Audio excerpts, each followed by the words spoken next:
Hello. Topic है bills of exchange यानी विनिमय पत्र। तो आज अपन क्या पढ़ेंगे कि विनिमय पत्र क्या है और कहाँ यूज होता है। तो देखो, एक मिस्टर ए है और एक मिस्टर बी है। मिस्टर ए मिस्टर बी को कुछ गुड्स किसमें सेल करता है? क्रेडिट के अंदर सेल्स करता है। कैश में सेल्स नहीं, सिर्फ और सिर्फ किसमें? क्रेडिट में सेल्स करता है। जब मिस्टर ए मिस्टर बी को कुछ गुड्स से क्रेडिट के अंदर सेल करता है तो मिस्टर ए क्या कहलाता है? सेलर। और मिस्टर बी क्या कहलाता है? बायर। अगर मिस्टर ए मिस्टर बी को क्रेडिट के अंदर सेल्स कर रहा है तो मिस्टर ए मिस्टर बी को क्या मानेगा? अपना डेटर्स मानेगा। मिस्टर ए मिस्टर बी को क्या मानेगा? अपना डेटर्स मानेगा। और मिस्टर बी मिस्टर ए को क्या मानेगा? क्रेडिटर्स मानेगा। देखो, यहां तक मैंने क्या बताया है कि एक पर्सन मिस्टर ए है, दूसरा पर्सन मिस्टर बी है। मिस्टर ए मिस्टर बी को क्या करता है? कुछ गुड्स सेल करता है। किसके अंदर? ओनली क्रेडिट के अंदर। क्रेडिट के अंदर कुछ गुड्स सेल करता है तो मिस्टर ए क्या बन जाता है? बी का क्रेडिटर्स। और मिस्टर ए को जिस पर्सन से पैसे लेने हैं वो मिस्टर बी का क्या बन जाता है? डेटर्स बन जाता है। अब देखो, अगर मिस्टर ए मिस्टर बी को या फिर किसी भी पर्सन को क्रेडिट के अंदर गुड्स को सेल करता है तो क्या गारंटी है कि मिस्टर बी मिस्टर ए को टाइम के बाद पेमेंट कर देगा? मान लो, अज्यूम करो इनके बीच में कॉन्ट्रैक्ट होता है 2 मंथ का। मिस्टर ए मिस्टर बी को बोलता है कि मैंने आपको क्रेडिट सेल्स की है, आप मेरे को आफ्टर 2 मंथ या फिर विद इन 2 मंथ आप मेरे को पेमेंट कर देना। विद इन 2 मंथ का एग्जाम्पल लेते हैं कि आप मेरे को 2 महीने के अंदर अंदर इस गुड्स की पेमेंट कर देना। अब क्या गारंटी है कि मिस्टर बी मिस्टर ए को वो पेमेंट 2 मंथ के अंदर कर देगा? कोई भी गारंटी नहीं है। लेकिन जब क्रेडिट सेल्स किया मिस्टर ए ने मिस्टर बी को, तब मिस्टर बी ने जैसे ही गुड्स लिया, गुड्स लेके अपने क्या चल दिया? अपने बिजनेस के अंदर चल दिया, अपने घर चल दिया। तो मिस्टर ए बोलता है मिस्टर बी को कि रुको मिस्टर बी, अभी आप बैठो, कुछ चाय पानी पियो, हम आपको कुछ डॉक्यूमेंट्स देंगे। तो मिस्टर बी बोलता है किस चीज के डॉक्यूमेंट? मैंने आपसे क्रेडिट के अंदर सेल्स, आपने मेरे को क्रेडिट में सेल्स किया, मैंने अपने गुड्स लिए और विद इन 2 मंथ में आपको पेमेंट कर दूंगा। मिस्टर बी ने बोला इस चीज की क्या गारंटी है कि आप मेरे को पेमेंट कर दोगे? इसी चीज की वजह से मिस्टर बी की कोई गारंटी नहीं है कि वो विद इन 2 मंथ या फिर विद इन 3 मंथ पेमेंट कर देगा। इसलिए मिस्टर ए क्या करता है? मिस्टर बी को बोलता है कि आप बैठो, आपको हम चाय पानी पिलाते हैं, साथ में हम आपको एक डॉक्यूमेंट भी देते हैं। तब वो डॉक्यूमेंट क्या है जो मिस्टर बी जिस डॉक्यूमेंट की बात कर रहा है वो कौन सा डॉक्यूमेंट है? तो मिस्टर ए क्या करता है? मिस्टर ए एक नोट तैयार करता है। उस नोट के अंदर लिखता है कि आप मिस्टर बी, आप मेरे को एक निश्चित अमाउंट, एक फिक्स अमाउंट, एक फिक्स टाइम पीरियड के बाद पेमेंट करोगे। देखो क्या लिखा हुआ है। मिस्टर ए एक नोट तैयार करता है। मिस्टर ए कौन है? जिसने क्रेडिट के अंदर सेल्स की है। वो क्या करता है? एक नोट तैयार करता है और उस नोट में क्या लिखता है कि आफ्टर 2 मंथ, कि आफ्टर 2 मंथ या फिर विद इन 2 मंथ, जो भी मिस्टर ए को सही लगता है, मतलब जैसा भी इनके बीच कॉन्ट्रैक्ट होता है। जैसे इस नोट में लिखा है कि आफ्टर 2 मंथ पे टू मी 10,000, यानी एक फिक्स अमाउंट, एक फिक्स टाइम पीरियड के बाद आप मेरे को पेमेंट करोगे। ये लिख करके एक नोट तैयार करता है, एक डॉक्यूमेंट तैयार करता है। उस डॉक्यूमेंट के अंदर यहाँ साइन कौन करता है? मिस्टर ए साइन करता है। और यहाँ कौन साइन करेगा? Mister B. Mister B sign कब करेगा? देखो, मिस्टर ए ने ये नोट प्रिपेयर किया और मिस्टर बी को दे दिया।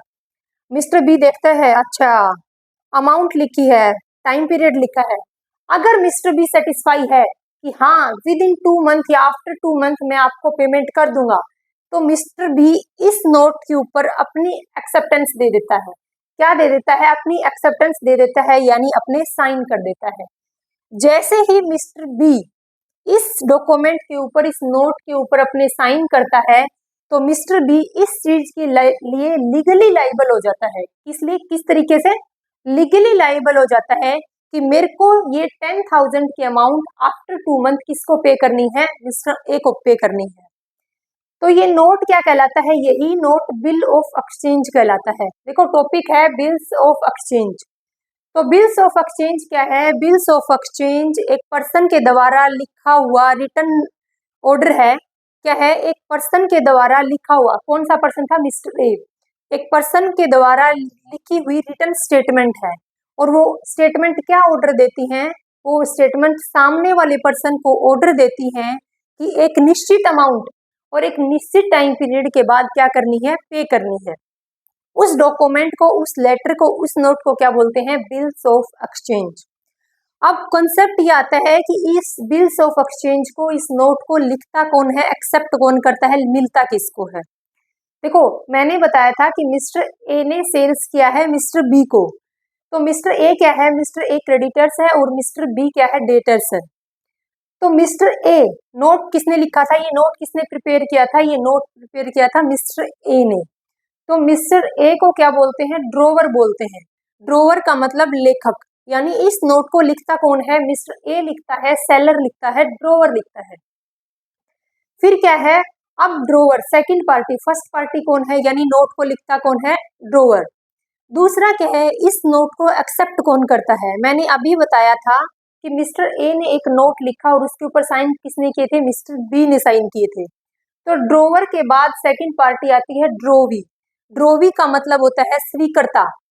कौन होता है? ड्रोवी का मतलब स्वीकर्ता, यानी ये जो नोट इस पर्सन ने लिखा था, लेखक ने लिखा था, उसको एक्सेप्ट किसने किया है? ड्रोवर ने किया, ड्रोवी ने किया है। तो जो नोट लिखता है उसको ड्रोवी बोलते हैं, और जो उस नोट को एक्सेप्ट करता है उसको ड्रोवी बोलते हैं। एक पार्टी है ड्रोवर, सेकंड पार्टी है ड्रोवी। अब थर्ड पार्टी है पेमेंट किसको मिलेगी? जिस पर्सन को पेमेंट मिलेगी। देखो, नोट किसने लिखा? मिस्टर ए ने लिखा। तो हो सकता है कि पेमेंट मिस्टर ए को मिले, या फिर मिस्टर ए बोल सकता है मिस्टर बी को कि आप मेरे बिहाफ पर मिस्टर सी को पेमेंट कर देना। तो जिस पर्सन को पेमेंट रिसीव होगी उस पर्सन को क्या बोलते हैं? पेई बोलते हैं। तो बिल्स ऑफ एक्सचेंज के अंदर तीन पार्टी होती हैं। जो नोट लिखता है उसको ड्रोवर बोलते हैं, जो उस नोट को एक्सेप्ट करता है उसको ड्रोवी बोलते हैं, और जिसको ये पेमेंट रिसीव होती है, जिसको ये 10,000 की अमाउंट रिसीव होती है, उसको क्या बोलते हैं? पेई बोलते हैं। क्या बोलते हैं? पेई बोलते हैं। अब पेई कोई भी थर्ड पार्टी भी हो सकती है, और पेई कौन हो सकता है? ड्रोवर भी हो सकता है, क्योंकि क्रेडिट के अंदर सेल्स मिस्टर ए ने की है, तो अमाउंट भी किसको रिसीव होगी? मिस्टर ए को। तो पूछा जा सकता है कि कितनी पार्टी होती है किसके अंदर? बिल्स ऑफ एक्सचेंज के अंदर। तो तीन पार्टी हैं, ड्रोवर, ड्रोवी और पेई। तो यहां तक मैंने क्या समझाया आपको कि बिल्स ऑफ एक्सचेंज क्या है। बिल्स ऑफ एक्सचेंज एक रिटर्न डॉक्यूमेंट है जिसमें एक पर्सन सामने वाले पर्सन को ऑर्डर देता है। क्या देता है? ऑर्डर देता है कि इसमें लिखी हुई अमाउंट, इसमें लिखे हुए पीरियड के बाद आप मेरे को पेमेंट करोगे, और इसके ऊपर ड्रोवर अपने साइन करके किसको सौंप देता है? मिस्टर बी को सौंपता है, ड्रोवी को सौंप देता है, यानी जिसको सेल्स की थी उसको सौंप देता है। वो पर्सन अपनी एक्सेप्टेंस देता है, एक्सेप्ट करके उसके ऊपर साइन करके मिस्टर ए को वापस कर देता है कि ये लो मिस्टर ए, अपना नोटिस, अपना बिल, अपना ये नोट या फिर अपना डॉक्यूमेंट, और मैं आपको आफ्टर 2 मंथ पेमेंट कर दूंगा।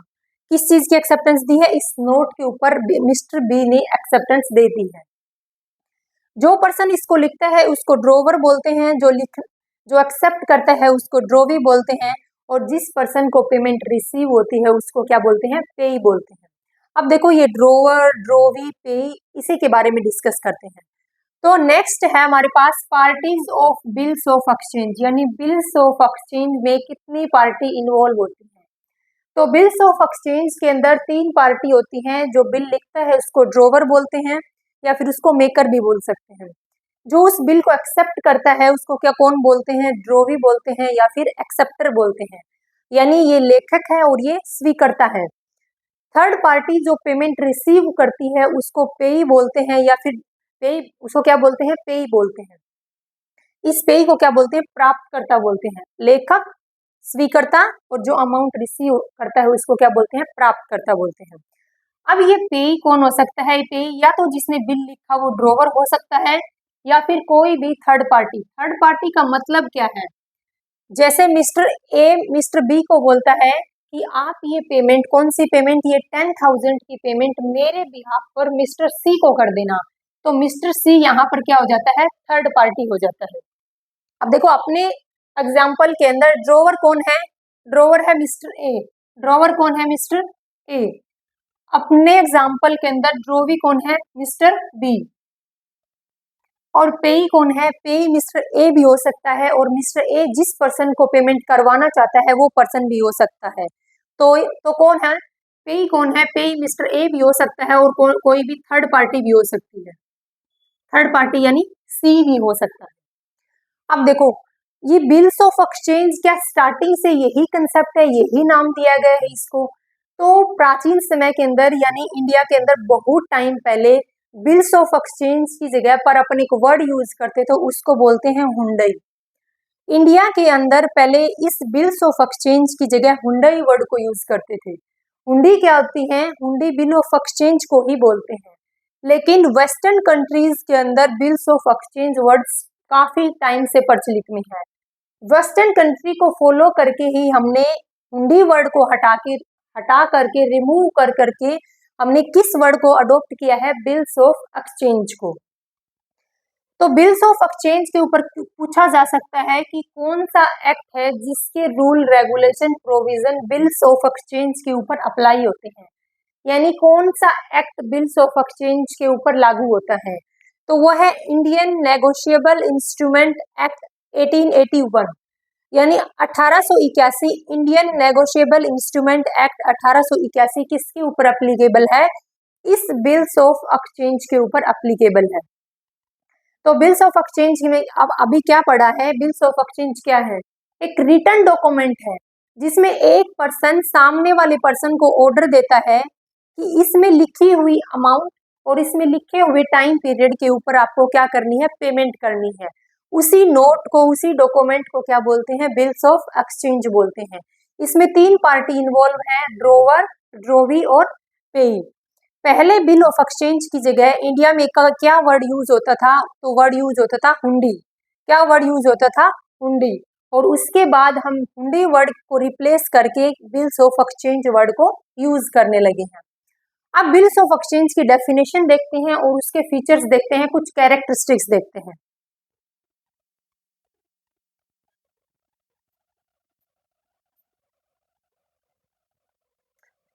देखो नेक्स्ट है features of bills of exchange, यानी बिल्स ऑफ एक्सचेंज के फीचर्स क्या हैं, कैरेक्टरिस्टिक्स क्या हैं।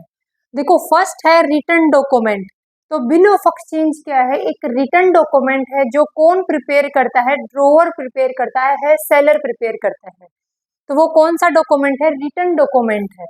सेकंड बोला गया था कि कंटेन ए ऑर्डर। देखो ध्यान रखना दे रखा था कि बिल्स ऑफ एक्सचेंज एक ऑर्डर होता है, एक order to make a payment. किसका ऑर्डर है, पेमेंट करने का। किसको, ड्रोवर ड्रोवी को ऑर्डर देता है कि आप मेरे को एक निश्चित अमाउंट और एक निश्चित टाइम पीरियड के बाद क्या करना है, पेमेंट करना है। तो बिल ऑफ एक्सचेंज एक ऑर्डर है, ना कि एक रिक्वेस्ट है। सेकंड है, नेक्स्ट है अनकंडीशनल ऑर्डर है। ऑर्डर तो है लेकिन ये कैसा ऑर्डर है, अनकंडीशनल ऑर्डर है। जब ड्रोवर एक नोट तैयार करता है, यानी एक डॉक्यूमेंट तैयार करता है, एक बिल ऑफ एक्सचेंज तैयार करता है, तो उसमें कोई भी कंडीशन ऐड नहीं की जाती, यानी किसी भी कंडीशन के साथ उस नोट को, उस डॉक्यूमेंट को प्रिपेयर नहीं करते। तो बिल्स ऑफ एक्सचेंज क्या है, एक अनकंडीशनल ऑर्डर है। ऑर्डर तो है बट कैसा है, अनकंडीशनल ऑर्डर है। नेक्स्ट है amount must be defined. Amount fix है, जैसे हमने एग्जांपल लिया था कि कितने की पेमेंट करनी है, आफ्टर 2 मंथ आपको 10,000 की पेमेंट करनी है। Date of payment must be fix.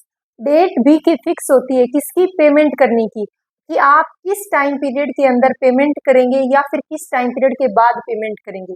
यानी डेट क्या होती है, डेट फिक्स होती है। जैसे हमने एग्जाम्पल में लिया था कि आप आफ्टर 2 मंथ हमें क्या करेंगे, पेमेंट करेंगे। साइन बाय ड्रोवर और ड्रोविंग। जब किसको, बिल्स ऑफ एक्सचेंज को प्रिपेयर किया जाता है तो पहला साइन किसका होता है, पहला साइन होता है ड्रोवर का, यानी जो उस नोट्स को, जो उस बिल्स ऑफ एक्सचेंज को क्या करता है, प्रिपेयर करता है। जब ड्रोवर बिल को प्रिपेयर करता है उसके बाद किसको भेज देता है, ये भेजता है ड्रोवी के पास। ड्रोवी उस बिल के ऊपर अपनी एक्सेप्टेंस देकर वापिस वो बिल किसको सेंड कर देता है, ड्रोवी को सेंड कर देता है। तो साइन पहले ड्रोवर करता है और देन ड्रोवी उसके ऊपर साइन करता है। बिल्स ऑफ एक्सचेंज के ऊपर ड्रोवी की एक्सेप्टेंस कंपलसरी है। जब तक ड्रोवी उस बिल को एक्सेप्ट नहीं करेगा तब तक वो बिल वैलिड नहीं माना जाएगा। अमाउंट पेबल टू बियरर और स्पेसिफिक पर्सन, उस बिल्स ऑफ एक्सचेंज में लिखी हुई फिक्स अमाउंट या तो किसको पेमेंट की जाएगी, या तो बियरर को पेमेंट की जाएगी, या फिर किसको होगी, स्पेसिफिक पर्सन को। इसका मतलब क्या है, यानी जिस पर्सन के हाथ में ये बिल्स ऑफ एक्सचेंज होगा, बिल्स ऑफ एक्सचेंज दो ही पर्सन के हाथ में हो सकता है, या एक तो जिसने बिल लिखा था, या तो ड्रोवर, या फिर अगर ड्रोवर ने वो बिल किसी थर्ड पार्टी को सेंड कर दिया है, यानी जिसको पे, यानी जो रिसीव करेगा उस अमाउंट को, तो अमाउंट किसको रिसीव होगी, जिसके पास वो बिल होगा, जिसके पास ये बिल्स ऑफ एक्सचेंज होगा उसको, या फिर स्पेसिफिक पर्सन यानी ड्रोवर ने अगर किसी थर्ड पार्टी को वो बिल ट्रांसफर कर दिया तो उसको पेमेंट रिसीव होगी। नेक्स्ट है अमाउंट के अकॉर्डिंग टिकट लगी होती है, टिक्स लगती हैं, रेवेन्यू टिक्स लगती हैं, किसके ऊपर, इस बिल्स ऑफ एक्सचेंज के ऊपर। वो किसके अकॉर्डिंग लगती हैं, वो टोटल अमाउंट के अकॉर्डिंग लगती हैं कि बिल्स ऑफ एक्सचेंज की अमाउंट कितनी है। देखो हमारे बिल्स ऑफ एक्सचेंज की अमाउंट कितनी है, 10,000 जो हमने एग्जाम्पल लिया था। या फिर या तो उस डॉक्यूमेंट के ऊपर क्या लगी होती हैं, टिक्स लगी होती हैं, या फिर वो डॉक्यूमेंट जो बिल्स ऑफ एक्सचेंज तैयार करते हैं, जो जिस डॉक्यूमेंट के ऊपर लिखते हैं, वो डॉक्यूमेंट कोर्ट के स्टाम्प पेपर पर लिखा होता है। ध्यान रखना, या तो बिल्स ऑफ एक्सचेंज कोर्ट के स्टाम्प पेपर के ऊपर तैयार किया जाता है, या फिर उसके ऊपर अमाउंट के अकॉर्डिंग क्या लगी होती है, स्टाम्प लगी होती हैं, टिकट्स लगी होती हैं। तो ये बिल्स ऑफ एक्सचेंज के कुछ फीचर्स हैं, ध्यान रखना। बिल्स ऑफ एक्सचेंज एक रिटन डॉक्यूमेंट है और कैसा है, अनकंडीशनल ऑर्डर होता है इसके अंदर। ऑर्डर तो है बट अनकंडीशनल ऑर्डर है। किसको, सामने वाले पर्सन को ऑर्डर दिया जाता है कि आप हमें का मतलब ड्रोवर को एक निश्चित अमाउंट एक निश्चित टाइम पीरियड के अंदर क्या कर देना, पे कर देना। अब है इस बिल्स ऑफ एक्सचेंज के एडवांटेज क्या है, फायदे क्या है। हम कितनी देर से बिल्स ऑफ एक्सचेंज लगा रखे हैं, क्या फायदे हैं इसके वो देखते हैं। देखो, purchase and sales of goods on credit, अगर हम गुड्स की परचेज और सेल्स कर रहे हैं क्रेडिट के अंदर, कैसे कर रहे हैं, क्रेडिट के अंदर अगर गुड्स की परचेज और सेल्स कर रहे हैं उस टाइम पर बिल्स ऑफ एक्सचेंज डॉक्यूमेंट सबसे अच्छा डॉक्यूमेंट माना जाता है, क्योंकि उसके अंदर रिटन स्टेटमेंट है कि इस टाइम पीरियड के बाद इतनी अमाउंट में आपको पे कर दूंगा। फर्स्ट। सेकंड क्या है, ये बिल्स ऑफ एक्सचेंज क्या है, एक लीगल डॉक्यूमेंट। लीगल डॉक्यूमेंट का मतलब है, मान लो कल ये ड्रोवी पेमेंट करने से मना कर दे, तो हमारे पास इसकी रिटन स्टेटमेंट है। इसकी रिटन स्टेटमेंट है क्या, वो नोट्स, वो बिल्स ऑफ एक्सचेंज जिसके ऊपर इस पर्सन ने साइन किए हैं, तो हम कोर्ट में इस पर्सन के खिलाफ क्या कर सकते हैं, केस कर सकते हैं कि इस पर्सन को हमने इतना गुड्स क्रेडिट के अंदर सेल्स किया था और इस पर्सन ने एक्सेप्टेंस दी थी एक लेटर के ऊपर, वो लेटर ये रहा, लेकिन आज ये पर्सन क्या कर नहीं कर रहा, पेमेंट नहीं कर रहा। तो ये क्या है, एक लीगल डॉक्यूमेंट है। नेक्स्ट क्या है, डिस्काउंटिंग फैसिलिटी भी इस बिल्स ऑफ एक्सचेंज के ऊपर मिलती है। अज्यूम करो ड्रोवर ने एक बिल ड्रोवी के ऊपर लिखा था, ड्रोवी ने बोला कि मैं आपको पेमेंट आफ्टर 2 मंथ्स करूंगा, लेकिन ड्रोवर को अमाउंट की रिक्वायरमेंट, पैसे की रिक्वायरमेंट 2 महीने से पहले होगी। तो ड्रोवर के पास ये राइट है कि ड्रोवर इस बिल्स ऑफ एक्सचेंज को बैंक में ले जाकर उसको डिस्काउंटेड करवा सकता है। डिस्काउंटेड का मतलब है, मान लो 10,000 का बिल है, उसमें से 9,000 बैंक आपको दे देगा और 1,000 रुपीज बैंक क्या ले लेगा, कुछ चार्जेस के कट कर लेगा। तो डिस्काउंटिंग फैसिलिटी का मतलब है, जब ड्रोवी पे करेगा उससे पहले ड्रोवर इस बिल्स ऑफ एक्सचेंज को बैंक में ले जाकर क्या करवा सकता है, डिस्काउंटेड करवा सकता है, अमाउंट ले सकता है। एंडोर्समेंट फैसिलिटी यानी मिस्टर ए यानी ड्रोवर अगर इस बिल ऑफ एक्सचेंज को किसी थर्ड पर्सन को ट्रांसफर करना चाहता है कि मेरे बिहाफ पर ये पेमेंट, ड्रोवी को बोलता है कि मेरे बिहाफ पर ये पेमेंट मिस्टर सी को कर देना, तो एंडोर्समेंट की फैसिलिटी है, बेचान की फैसिलिटी है, यानी किसी थर्ड पर्सन को भी इस बिल्स ऑफ एक्सचेंज को ट्रांसफर किया जा सकता है। नेक्स्ट है convenient means of making foreign payment.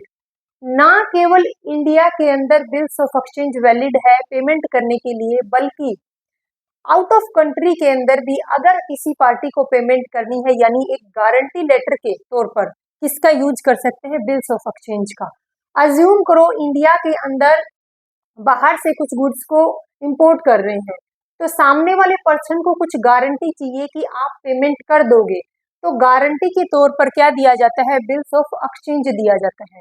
तो यानी बिल्स ऑफ एक्सचेंज क्या होता है, बिल्स ऑफ एक्सचेंज ना केवल इंडिया के अंदर बल्कि फॉरेन के अंदर भी पेमेंट करने के लिए या फिर ट्रेड करने के लिए यूज किया जाता है। नेक्स्ट है saving of money in circulation. Circulation का मतलब है, देखो मैंने एग्जांपल लिया था, एक तो मिस्टर ए था और एक एग्जांपल लिया था मिस्टर बी का। अगर मिस्टर ए ने मिस्टर बी को कुछ गुड्स को सेल किया है, अगर मिस्टर बी उस गुड्स की पेमेंट करने के लिए अपना एक सूटकेस भर के लेके आता है, एक बैग भर के पैसों का लेके आता है, तो वो पैसा उसने मार्केट से उठाया, बैंक से उठाया और उसको किसको पेमेंट करने के लिए लेके आया, मिस्टर ए को। तो क्या हुआ, यहाँ पर मिस्टर ए के पास पैसा आता है, इसने 10 दिन पहले वो पैसा निकलवा करके बैंक से कहाँ रख लिया, अपने पास रख लिया। 10 दिन बाद मिस्टर ए को कैश में पेमेंट करता है, फिर मिस्टर ए उस पैसे को यूज करता है, तो पैसा क्या रहा, पैसा सर्कुलेशन के अंदर घूम रहा है, यानी पैसा मिस्टर बी के पास स्टोर करके रखा हुआ है, उसका यूज नहीं हो रहा। इसकी जगह पर, पैसे की जगह पर अगर हम बिल्स ऑफ एक्सचेंज को यूज कर रहे हैं, एक लेटर, एक डॉक्यूमेंट को यूज कर रहे हैं कि ये लो मिस्टर बी, आप इसके ऊपर एक्सेप्टेंस दो, जब आप पेमेंट करो आफ्टर 2 मंथ, तब आप क्या क्या कर देना, पेमेंट कर देना इस इस ऑर्डर के अकॉर्डिंग। तो क्या रहेगा, पैसा बैंक में ही रहेगा, पैसा यूज होगा, यानी पैसे की वेस्टेज नहीं होगी, पैसा फालतू में बैंक इस मिस्टर बी के पास नहीं रखा होगा।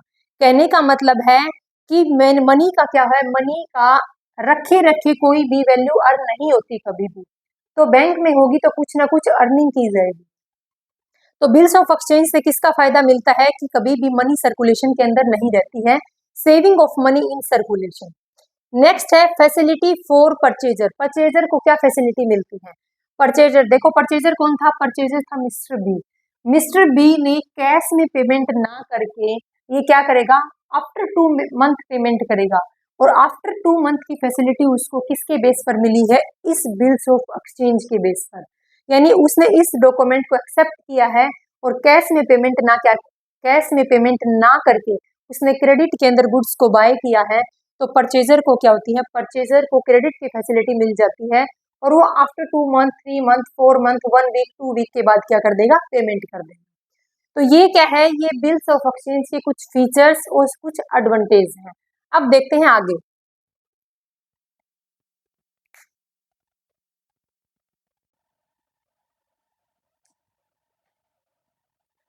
देखो नेक्स्ट टॉपिक है प्रोमिसरी नोट। तो बिल्स ऑफ एक्सचेंज और प्रोमिसरी नोट देखो सेम है एक दूसरे को, थोड़ा सा डिफरेंस है, ध्यान देना है अपने को। तो प्रोमिसरी नोट क्या है ये देखते हैं। तो जैसे हमने एग्जांपल लिया था कि एक मिस्टर ए है, एक मिस्टर बी है। मिस्टर ए ने मिस्टर बी को कुछ गुड्स क्रेडिट के अंदर सेल्स किए। मिस्टर ए ने क्या किया, मिस्टर बी को कुछ गुड्स क्रेडिट के अंदर क्या किया, सेल्स किया।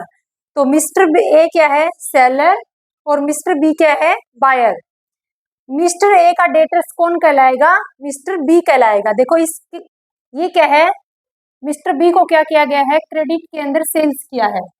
अगर सेल्स किया है तो ये पर्सन कौन बन जाएगा, ये पर्सन बन जाएगा डेटर्स, और ये क्या बन जाएगा, क्रेडिटर्स। जब मिस्टर ए मिस्टर बी को कुछ गुड्स क्रेडिट के अंदर सेल करता है, तो इस क्वेश्चन के अंदर, इस टॉपिक में मिस्टर बी बहुत चालाक निकलता है। मिस्टर बी क्या सोचता है, ये वही मिस्टर ए है जिसने मेरे को एक नोट प्रिपेयर करके दिया था, और वो नोट क्या था, बिल्स ऑफ एक्सचेंज। उसमें इस मिस्टर ए ने एक ऑर्डर दिया था मुझे कि एक निश्चित टाइम पीरियड के बाद एक फिक्स अमाउंट मेरे अकाउंट में ट्रांसफर कर देना। ये वही मिस्टर बी ए है। अब की बार मिस्टर बी क्या हो जाता है, चौकन्ना हो जाता है, चालाक बन जाता है। उसने मिस्टर ए को बिल्स ऑफ एक्सचेंज प्रिपेयर करने से पहले ही क्या बोला, मिस्टर बी बोलता है, सुन मिस्टर ए, मैं आपको एक प्रोमिसरी नोट देता हूँ, एक डॉक्यूमेंट देता हूँ जिसमें मैं आपसे प्रोमिस करता हूँ क्या करता हूँ, मैं आपसे प्रोमिस करता हूँ। प्रोमिस कौन कर रहा है? मिस्टर बी मिस्टर ए से प्रोमिस कर रहा है कि मैं आपको एक फिक्स टाइम पीरियड के बाद इस गुड्स की फिक्स अमाउंट आपको ट्रांसफर कर दूंगा। ये कौन बोलता है? मिस्टर बी मिस्टर ए को बोलता है। और क्या बोलता है? मैं प्रोमिस करता हूँ कि आपके अमाउंट पे कर दूंगा। तो मिस्टर ए बोलता है ठीक है, अगर आप मेरे को ये स्टेटमेंट रिटर्न में दे रहे हो तो मैं आपकी बात पर क्या हूँ? सहमत हूँ। तो मिस्टर बी क्या करता है? मिस्टर बी एक नोट प्रिपेयर करता है। बिल्स ऑफ एक्सचेंज के टाइम पर एक नोट किसने प्रिपेयर किया था? मिस्टर ए ने प्रिपेयर किया था। लेकिन अब की बार नोट्स कौन प्रिपेयर कर रहा है? मिस्टर बी प्रिपेयर कर रहा है। जिसने बाय किया वो प्रिपेयर कर रहा है। अब मिस्टर बी एक नोट प्रिपेयर कर रहा है, उसमें ये लिख रहा है कि मैं आपके गुड्स की अमाउंट फिक्स टाइम पीरियड के बाद पेमेंट कर दूंगा। क्या लिखा देखो, आई प्रोमिस टू पे मिस्टर ए। मिस्टर ए, मैं आपसे प्रोमिस करता हूँ कि मैं आपकी अमाउंट कितनी है? अज्यूम करो 10,000 की अमाउंट है, तो 10,000 इसके अंदर क्या होगा? मेंशन किया होगा कि 10,000, ये देखो ये मेंशन कर रखा आगे, 10,000 की अमाउंट मैं आपको विद इन 2 मंथ पे कर दूंगा। ये कौन बोलता है? ये मिस्टर बी मिस्टर ए को एज ए प्रोमिस देता है और एक नोट प्रिपेयर करता है। जब नोट प्रिपेयर मिस्टर बी कर रहा है, जब मिस्टर बी ने नोट प्रिपेयर किया तो साइन किसके आएंगे? मिस्टर बी के आएंगे। पहले पहले साइन कौन करेगा? मिस्टर बी करेगा। उसके बाद मिस्टर ए को साइन करने के लिए बोला जाता है। लेकिन मिस्टर ए के लिए जरूरी नहीं है कि मतलब इसके साइन कंपलसरी ही नहीं है, लेकिन मिस्टर बी के साइन कंपलसरी है क्योंकि वो क्या है? मेकर है। अब देखो प्रोमिसरी नोट क्या है? प्रोमिसरी नोट एक रिटन डॉक्यूमेंट है जिसमें मिस्टर बी यानी जो बायर होता है वो एक नोट प्रिपेयर करता है और सेलर से ये प्रोमिस करता है कि मैं आपको एक फिक्स अमाउंट एक फिक्स टाइम पीरियड के बाद क्या करूंगा? पेमेंट कर दूंगा। या ध्यान रखना, प्रोमिसरी नोट कोई ऑर्डर नहीं है, कोई ऑर्डर डॉक्यूमेंट नहीं है, बल्कि क्या किया जाता है? इसमें प्रोमिस किया जाता है। तो देखो, अब इन शॉर्ट आपको बताऊं तो प्रोमिसरी नोट क्या है? प्रोमिसरी नोट एक रिटन डॉक्यूमेंट है जिसमें एक बायर एक डेटर्स किसको? क्रेडिटर्स को एक क्या देता है? एक रिटन स्टेटमेंट देता है, एक प्रोमिस देता है कि विद इन टाइम पीरियड, यानी जो टाइम पीरियड आप मेंशन करते हो उस नोट के अंदर, उस टाइम पीरियड के दौरान मैं आपकी अमाउंट को पे कर दूंगा। ये क्या करता है? प्रोमिस करता है। तो प्रोमिसरी नोट के ऊपर भी नेगोशिएबल इंस्ट्रूमेंट एक्ट 1881 अप्लाई होता है। यानी इस एक्ट के प्रोविजन किसके ऊपर अप्लाई होते हैं? प्रोमिसरी नोट के ऊपर। अब क्वेश्चन ये आता है कि जो पर्सन नोट को प्रिपेयर करता है, इस प्रोमिसरी नोट को प्रिपेयर करता है, उसको क्या बोलते हैं? उसको बोलते हैं मेकर, या फिर उसको बोल सकते हैं प्रोमिसर।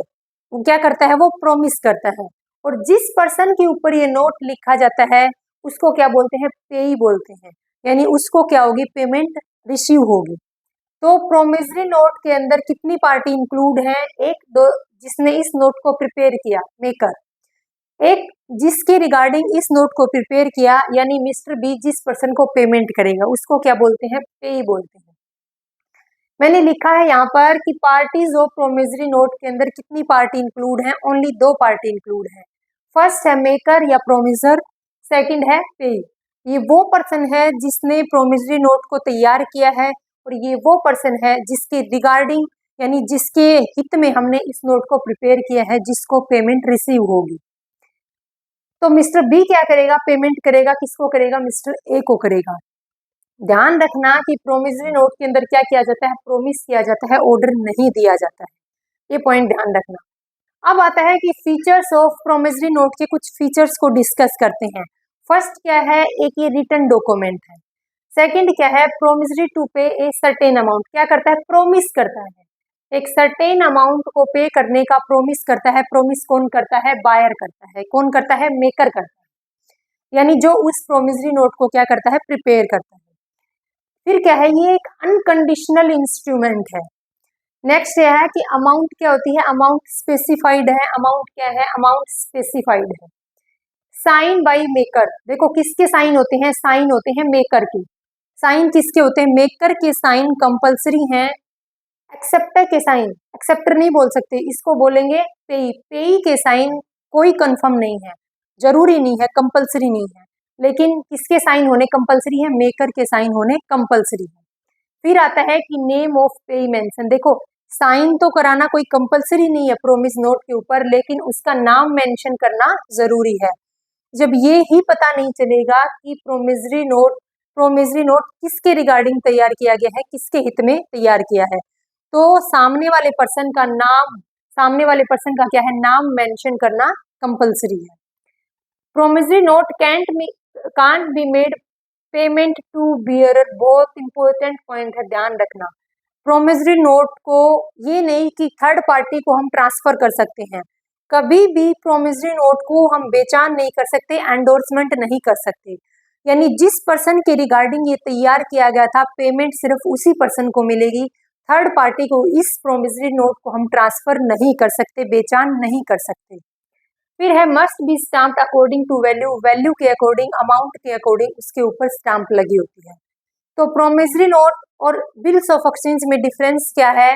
बिल्स ऑफ एक्सचेंज एक ऐसा इंस्ट्रूमेंट है जिसके अंदर एक पर्सन दूसरे पर्सन को ऑर्डर देता है कि इस नोट के अंदर लिखी हुई अमाउंट एक फिक्स टाइम पीरियड के बाद आप मेरे को पेमेंट करोगे।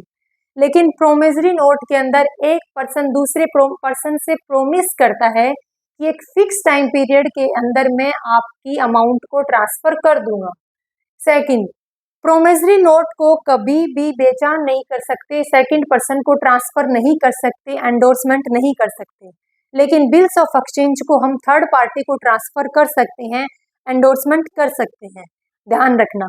एक है प्रोमिसरी नोट, क्या होता है ये तो मैंने बता दिया कि प्रोमिसरी नोट के अंदर प्रोमिस किया जाता है, ऑर्डर नहीं दिया जाता है।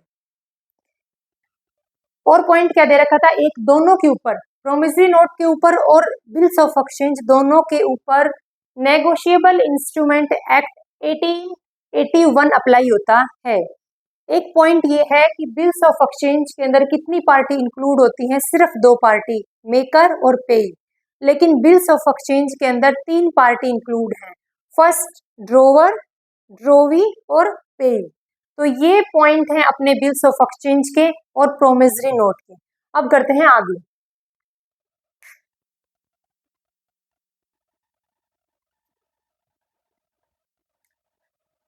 नेक्स्ट टॉपिक है कि डिफरेंस क्या है किसके बीच में, बिल्स ऑफ एक्सचेंज के बीच में और प्रोमिसरी नोट के बीच में। यानी प्रोमिसरी नोट और बिल्स ऑफ एक्सचेंज के बीच में क्या देखना है, डिफरेंस देखना है। देखो बिल्स ऑफ एक्सचेंज के अंदर तीन पार्टी इंक्लूड होती है। फर्स्ट डिफरेंस है थ्री पार्टी इंक्लूड किसमें, बिल्स ऑफ एक्सचेंज में। फर्स्ट ड्रोवर जो बिल लिखता है, ड्रोवी जो बिल के ऊपर एक्सेप्टेंस देता है, और थर्ड है पेई जिसको अमाउंट रिसीव होती है। तो बिल्स ऑफ एक्सचेंज के अंदर कितनी पार्टी इंक्लूड है, तीन पार्टी इंक्लूड है, ड्रोवर, ड्रोवी और पेई। लेकिन प्रोमिसरी नोट के अंदर सिर्फ दो पार्टी इंक्लूड हैं, मेकर और पेई। जो बिल लिखता है, जो प्रोमिसरी नोट तैयार करता है, उसको बोलते हैं मेकर, और जिसको अमाउंट रिसीव होती है उसको बोलते हैं पेई। सेकंड डिफरेंस है draw by creditors. Bills of exchange कौन प्रिपेयर करता है, इसको क्रेडिटर प्रिपेयर करता है, इसको सेलर प्रिपेयर करता है, जिसको हम क्या बोलते हैं, ड्रोवर बोलते हैं।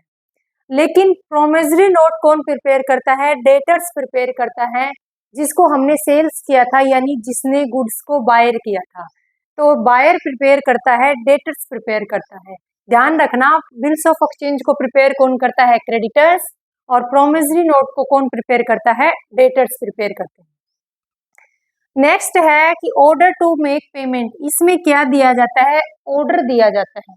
इसमें ड्रोवर ऑर्डर देता है तो किसको, ड्रोवी को, कि आप एक फिक्स अमाउंट एक फिक्स टाइम पीरियड के बाद क्या करना, पे कर देना। लेकिन इसमें क्या किया जाता है, इसमें जो बिल का मेकर होता है वो प्रॉमिस करता है किसको, सामने वाले पर्सन को, कि मैं आपको एक फिक्स टाइम पीरियड के बाद एक फिक्स अमाउंट पे कर दूंगा। नेक्स्ट है need acceptance of drawee. Bills of exchange के अंदर ड्रोवी की एक्सेप्टेंस लेना कंपलसरी है। ड्रोवी की एक्सेप्टेंस लेना क्या है, कंपलसरी है। लेकिन यहाँ पर ड्रोवी की कौन करता है, मेकर तैयार करता है। कौन तैयार करता है, डेटर्स तैयार करता है। लेकिन सामने वाली पार्टी की यानी पेई की एक्सेप्टेंस लेना कोई कंपलसरी नहीं है। उसमें पेई की कोई एक्सेप्टेंस नहीं होती। उसमें डेटर्स आपसे प्रोमिस करता है, किससे, सेलर से प्रोमिस करता है कि मैं आपको ये fix amount fix time period के बाद पे कर दूंगा। लेकिन एक्सेप्टेंस की नीड कहाँ जरूर, ड्रोवर जब बिल को तैयार करता है, किसको, बिल्स ऑफ एक्सचेंज को, तो ड्रोवी की एक्सेप्टेंस लेना, उसकी स्वीकार्यता लेना क्या है, कंपलसरी है। नेक्स्ट है ड्रोवर लाइबिलिटी इज सेकेंडरी, और यहाँ पर ड्रोवर की लाइबिलिटी क्या होती है, प्राइमरी। देखो जो बिल लिखता है उसको मेकर भी बोल सकते हैं और ड्रोवर भी बोल सकते हैं। तो जो पर्सन बिल लिखता है उसकी, देखो यहाँ पर बिल किसने लिखा था, मेकर ने बनाया था बिल। किसने, प्रोमिसरी नोट किसने तैयार किया था, इस मेकर ने तैयार किया था, इस डेटर्स ने तैयार किया था। तो इसकी प्राइमरी रिस्पॉन्सिबिलिटी है, इसकी प्राइमरी लाइबिलिटी बनती है कि इस अमाउंट को पे करना है, किसको, पेई को पे करना है। लेकिन ड्रोवर क्या है, ड्रोवर की लाइबिलिटी सेकंड कैसे बताई गई है, देखो पेमेंट कौन करता है, यहाँ पर पेमेंट ड्रोवी करता है। और ड्रोवी किसको पेमेंट करता है, ड्रोवी हमेशा पेई को पेमेंट करता है। पेई ड्रोवर भी हो सकता है और पेई को थर्ड पार्टी भी हो सकता है। तो प्राइमरी लाइबिलिटी किसकी है, ड्रोवी की है। अगर ड्रोवी इस पर्सन को पेमेंट नहीं करता, देन किसकी लाइबिलिटी बनती है, जिसने बिल को तैयार किया था, ड्रोवर की लाइबिलिटी बनती है। इसलिए बोला गया था कि ड्रोवर की लाइबिलिटी क्या है, सेकेंडरी है, और यहाँ पर जो बिल तैयार करता है उसकी लाइबिलिटी प्राइमरी है। नेक्स्ट है डिसओनर होने पर नोटिंग करवाना। अब देखो डिसओनर क्या है और नोटिंग क्या है। डिसओनर का मतलब है जिस पर्सन के अपेक्ष में, यानी जिस पर्सन के पक्ष में हमने, किस पर्सन के लिए तैयार किया था, हमने इस बिल्स ऑफ एक्सचेंज को ड्रोवी के लिए प्रिपेयर किया था। अगर ड्रोवी एक फिक्स अमाउंट को और एक फिक्स टाइम पीरियड के अंदर पेमेंट करने से मना करता है या पेमेंट नहीं कर पाता, तो क्या हो जाता है, बिल डिसऑनर हो जाता है, यानी बिल का अनादरण हो जाता है, यानी उस बिल की पेमेंट नहीं होती है, उसको डिसऑनर बोलते हैं। अगर बिल डिसऑनर हो जाता है तो फिर कहाँ जाते हैं, कोर्ट के अंदर जाते हैं। कोर्ट के अंदर गवर्नमेंट के द्वारा अपॉइंट किया हुआ एक पर्सन होता है, नोटेरी पब्लिक। उस नोटेरी पब्लिक से क्या करवाते हैं, उस बिल की नोटिंग करवाते हैं। उस नोटेरी पब्लिक को बताते हैं, कौन बताएगा, ये ड्रोवर बताता है कि, या फिर ये पेई बताता है कि ये मिस्टर बी या फिर मिस्टर ए जो भी है, जो भी उसका नाम है, यानी राम मान लो, कि इसने इसके पक्ष में एक बिल लिखा गया था, इस पर्सन ने मुझे पेमेंट नहीं की। किसको पेमेंट नहीं की, पेई को। पेई बोलता है किसको, जाके कोर्ट में बोलता है किसको, नोटेरी पब्लिक को, कि इस मिस्टर ने मेरे को पेमेंट नहीं की, आप एक बार कोशिश कर लें। अगर पेमेंट करता है तो ठीक है, नहीं तो क्या है, वापस से नेक्स्ट बिल प्रिपेयर किया जाएगा। तो अगर ये ड्रोवी पेमेंट करने में असक्षम है तो उसको, उस बिल को क्या बोलते हैं, डिसऑनर बिल बोलते हैं। डिसऑनर बिल का कोर्ट के अंदर क्या करवाया जाता है, नोटिंग करवाया जाता है। किसके नोटिंग कौन करता है, गवर्नमेंट का एक एम्प्लॉय होता है, कौन होता है, नोटेरी पब्लिक। वो पर्सन क्या करता है, इस बिल की नोटिंग करता है। नेक्स्ट है हमारे पास, देखो यहाँ पर क्या है, नोटिंग करवाना कंपलसरी है, लेकिन यहाँ पर नोटिंग की कोई जरूरत नहीं है। क्यों, क्योंकि सामने वाला पर्सन प्रॉमिस करता है कि मैं आपकी पेमेंट कर दूंगा। नहीं पेमेंट करता है तो बिल दोबारा से तैयार किया जाएगा, लेकिन नोटेरी की कोई रिक्वायरमेंट नहीं है, नोटिंग की कोई रिक्वायरमेंट नहीं है। नेक्स्ट है लोकल बिल। देखो कितनी कॉपी तैयार करते हैं, प्रोमिसरी नोट की हमेशा एक कॉपी प्रिपेयर की जाती है, लेकिन बिल्स ऑफ एक्सचेंज की अलग अलग कंडीशन है। अगर लोकल बिल है, लोकल बिल का मतलब है विद इन कंट्री, अगर कोई बिल्स ऑफ एक्सचेंज किसी पार्टी के लिए प्रिपेयर किया है तो उसके लिए सिर्फ एक कॉपी प्रिपेयर की जाती है। लेकिन अगर आउट ऑफ इंडिया के लिए अगर हम बिल्स ऑफ एक्सचेंज को प्रिपेयर कर रहे हैं तो उसकी कितनी कॉपी प्रिपेयर करते हैं, 3 कॉपी तैयार करते हैं। तो ये हमने कुछ डिफरेंस देखे हैं किसके बीच में, बिल्स ऑफ एक्सचेंज और प्रोमिसरी नोट के बीच में। एक डिफरेंस और है स्टाम्प का। देखो स्टाम्प किसके ऊपर कंपलसरी है, यानी स्टाम्प लगवाना किसके ऊपर कंपलसरी है, प्रोमिसरी नोट के ऊपर या फिर बिल्स ऑफ एक्सचेंज के ऊपर। तो प्रोमिसरी नोट के ऊपर स्टाम्प लगवाना कंपलसरी है, नेसेसरी है, अनिवार्य है। लेकिन बिल्स ऑफ एक्सचेंज के ऊपर स्टाम्प लगवाना कंपलसरी किस कंडीशन में है, अगर ऑन डिमांड बिल है, अगर on demand bills of exchange है, उसके ऊपर कोई कंपलसरी नहीं है, कोई जरूरत नहीं है किसकी, स्टाम्प की।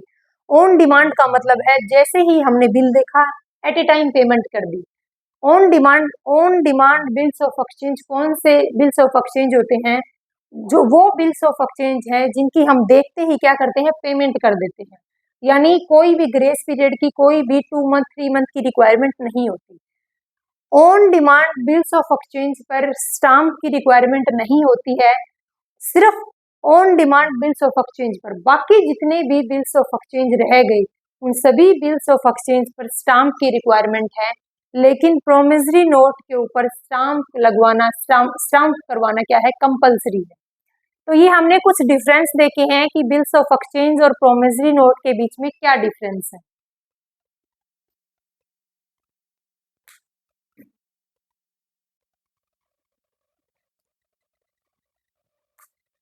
नेक्स्ट टॉपिक है कि डेट ऑफ मैच्योरिटी क्या है और डे ऑफ ग्रेस क्या है। तो पहले हम डेट ऑफ मैच्योरिटी को देखते हैं। देखो, डेट ऑफ मैच्योरिटी का मतलब है अगर कोई भी बिल प्रिपेयर किया था किसी भी डेट को और उस बिल के ऊपर एक डेट डाली गई थी, उस डेट के उस बिल के अंदर लिखा हुआ था कि आफ्टर 2 मंथ क्या हो जाएगी, ये बिल ड्यू हो जाएगा। तो उस डेट से लेकर के 2 मंथ ऐड करके जितनी भी डेट आएगी उस डेट को क्या है, पेमेंट करना कंपलसरी है। देखो क्या लिखा हुआ है डेट ऑफ मैच्योरिटी के अंदर, due date. Date of maturity को क्या बोल सकते हैं, डेट ऑफ मैच्योरिटी को ड्यू डेट भी बोल सकते हैं। जिस डेट को बिल की पेमेंट ड्यू हो जाती है, यानी ये वो डेट है जिस डेट को बिल की पेमेंट ड्यू हो जाती है, बिल की पेमेंट करना कंपलसरी है। एग्जाम्पल देखो, उससे ज्यादा समझ आएगा। देखो, एक बिल के ऊपर डेट लिखी हुई थी 1 अप्रैल। 1 अप्रैल को कोई बिल प्रिपेयर किया गया था, तैयार किया गया था, और बिल कितने टाइम पीरियड के लिए लिखा गया था, टाइम पीरियड था 2 मंथ, कि 2 मंथ के बाद आप पेमेंट कर देना। तो देखो, 1 अप्रैल से काउंट करके 2 मंथ काउंट करो, अप्रैल से मई और जून। तो 1 जून को देखो, 1 अप्रैल था, उसके अंदर टाइम पीरियड कितना था अपने को, 2 मंथ का। 2 मंथ के बाद में आपको क्या करनी है, पेमेंट करनी है। तो 1 अप्रैल से 2 मंथ काउंट करेंगे तो डेट क्या आएगी, 1 जून। 1 जून क्या है, 1 जून ड्यू डेट है। तो ड्यू डेट क्या होती है या फिर डेट ऑफ मैच्योरिटी क्या है, ये वो डेट है जिस दिन बिल की पेमेंट करना कंपलसरी है, यानी जिस दिन बिल ड्यू हो जाएगा, पेमेंट करने के लिए तैयार हो जाएगा। तो डेट ऑफ मैच्योरिटी इस एग्जाम्पल में कितनी आई है, 1 जून। 1 अप्रैल को बिल लिखा गया था, बिल लिखा था 2 महीने के लिए, यानी 2 महीने के बाद क्या करनी थी, पेमेंट करनी थी। तो 2 महीने कितने तारीख को हो जाएंगे, 1 जून को। तो ड्यू डेट या फिर डेट ऑफ मैच्योरिटी क्या आई है, 1 जून आई है। क्या इस तारीख को पेमेंट करनी है, नहीं, ड्यू डेट यही आई है, लेकिन इस तारीख को पेमेंट नहीं करनी, हमें 3 दिन और एक्स्ट्रा देंगे। उस 3 दिन को क्या बोलते हैं, उस 3 दिन को बोलते हैं डे ऑफ ग्रेस। ये फिक्स है 3 दिन। देखो, ड्यू डेट के साथ में 3 दिन एक्स्ट्रा दिए जाते हैं। ड्यू डेट कितनी आई है, ड्यू डेट आई है 1 जून। ड्यू डेट के साथ में 3 दिन एक्स्ट्रा दिए जाएंगे। ड्यू डेट मैंने यहाँ लिखी 1 जून। 1 जून से 3 जून 3 डे एक्स्ट्रा मिलेंगे। 3 डे ऐड करने के बाद ड्यू डेट क्या हो गई, ड्यू डेट होगी 4 जून। अब ड्यू डेट 4 जून है, 4 जून को बिल की पेमेंट करना कंपलसरी है। आप बोलोगे कि अभी यहाँ ड्यू डेट बताई थी 1 जून, यहाँ ड्यू डेट बता रहे हो 4 जून, एग्जाम्पल सेम ले रखा है।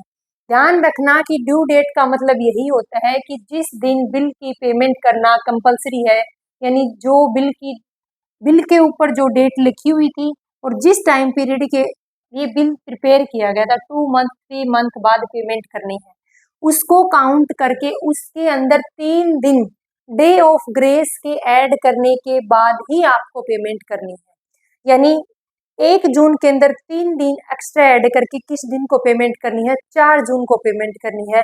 तो 4 जून को हम क्या बोलेंगे, फाइनल ड्यू डेट बोलेंगे। फाइनल ड्यू डेट कब है, 4 जून को। अब देखो, मैंने यहाँ 2 नोट बनाए हैं, इंपॉर्टेंट है, ध्यान रखना। हमेशा क्या होता है कि लगभग एग्जाम के अंदर इस ड्यू डेट का क्वेश्चन जरूर आता है। देखो गलती नहीं करना। अगर पब्लिक हॉलीडे है, पब्लिक हॉलीडे का मतलब है 26 जनवरी, 15 अगस्त, होली, दिवाली, रक्षाबंधन, ये जितने भी हॉलीडे जो पहले से फिक्स हैं, जो गजटेड हॉलीडे हैं, उन हॉलीडे के अंदर अगर ड्यू डेट आती है, ये वाली ड्यू डेट नहीं, 3 दिन एक्स्ट्रा ऐड करने के बाद वाली फाइनल ड्यू डेट, अगर पब्लिक हॉलीडे या फिर गजटेड हॉलीडे के दिन अगर ड्यू डेट आती है तो उस ड्यू डेट को एक दिन पहले माना जाएगा। अज्यूम करो आपकी फाइनल ड्यू डेट आती है 26 जनवरी को। 26 जनवरी को आपकी फाइनल ड्यू डेट आती है किसकी? बिल की। तो फाइनल जो ड्यू डेट होती है वो 26 जनवरी को ना मानकर हम किसको मानेंगे? 25 जनवरी को मानेंगे। यानी फाइनल ड्यू डेट किस दिन मानी जाएगी? एक दिन पहले मानी जाएगी। हमारी फाइनल ड्यू डेट थी 26 जनवरी को, लेकिन 26 जनवरी एक पब्लिक हॉलीडे है, एक गजटेड हॉलीडे है, तो उस दिन ड्यू डेट ना होकर उससे एक दिन पहले फाइनल ड्यू डेट कब मानी जाएगी? 25 जनवरी को। तो 26 जनवरी के बजाय फाइनल ड्यू डेट कब होगी? 25 जनवरी को होगी। एक पॉइंट ये तो है पब्लिक हॉलीडे जो पहले से फिक्स है। कुछ हॉलीडे ऐसे हैं जो इमरजेंसी होते हैं। जैसे इमरजेंसी हॉलीडे में क्या करेंगे? जैसे मान लो कोई भी नेशनल लीडर है, उस नेशनल लीडर की डेथ हो जाती है। अब ये तो है नहीं कि 4 जून को ही नेशनल लीडर की डेथ होगी, 26 जनवरी को होगी, 5 मई को होगी, किसी की डेथ कंपलसरी नहीं है, फिक्स नहीं है। तो इमरजेंसी हॉलीडे का मतलब है अगर किसी नेशनल लीडर की डेथ हो जाती है या फिर कोई अदर रीजन हो जाता है, उस दिन अगर बिल की ड्यू डेट आती है, डेट ऑफ मैच्योरिटी आती है, यानी फाइनल डेट ड्यू डेट है, तो उस दिन को हम क्या करेंगे? एक दिन एक्स्ट्रा ऐड करेंगे। यानी ड्यू डेट के हमेशा ध्यान रखना, ये ड्यू डेट ये वाली काउंट नहीं करते। ग्रेस डे को ऐड करने के बाद जो डेट आती है ना, उस डेट के दिन अगर इमरजेंसी हॉलीडे हो जाता है तो हम क्या करेंगे? ड्यू डेट को एक दिन बाद में मानेंगे। अगर पब्लिक हॉलीडे या फिर गजटेड हॉलीडे है, यानी पहले से फिक्स छुट्टी है, अगर उस दिन ड्यू डेट आती है फाइनल ड्यू डेट, इसके बाद डे ऑफ ग्रेस ऐड करने के बाद, तो ड्यू डेट क्या हो जाएगी? ड्यू डेट एक दिन पहले हो जाएगी। अगर इमरजेंसी हॉलीडे आता है तो जो फाइनल ड्यू डेट होती है वो एक दिन बाद में हो जाएगी। यानी उस फाइनल ड्यू डेट जब पेमेंट करनी थी, मान लो 4 जनवरी को, 4 जनवरी को क्या होता है? किसी भी नेशनल लीडर की डेथ हो जाती है, तो अब पेमेंट कब करनी है? अब पेमेंट करनी है 5 जन को। अब पेमेंट कब करनी है बिल की? 5 जन को। तो ये है डेट ऑफ मैच्योरिटी और डे ऑफ ग्रेस।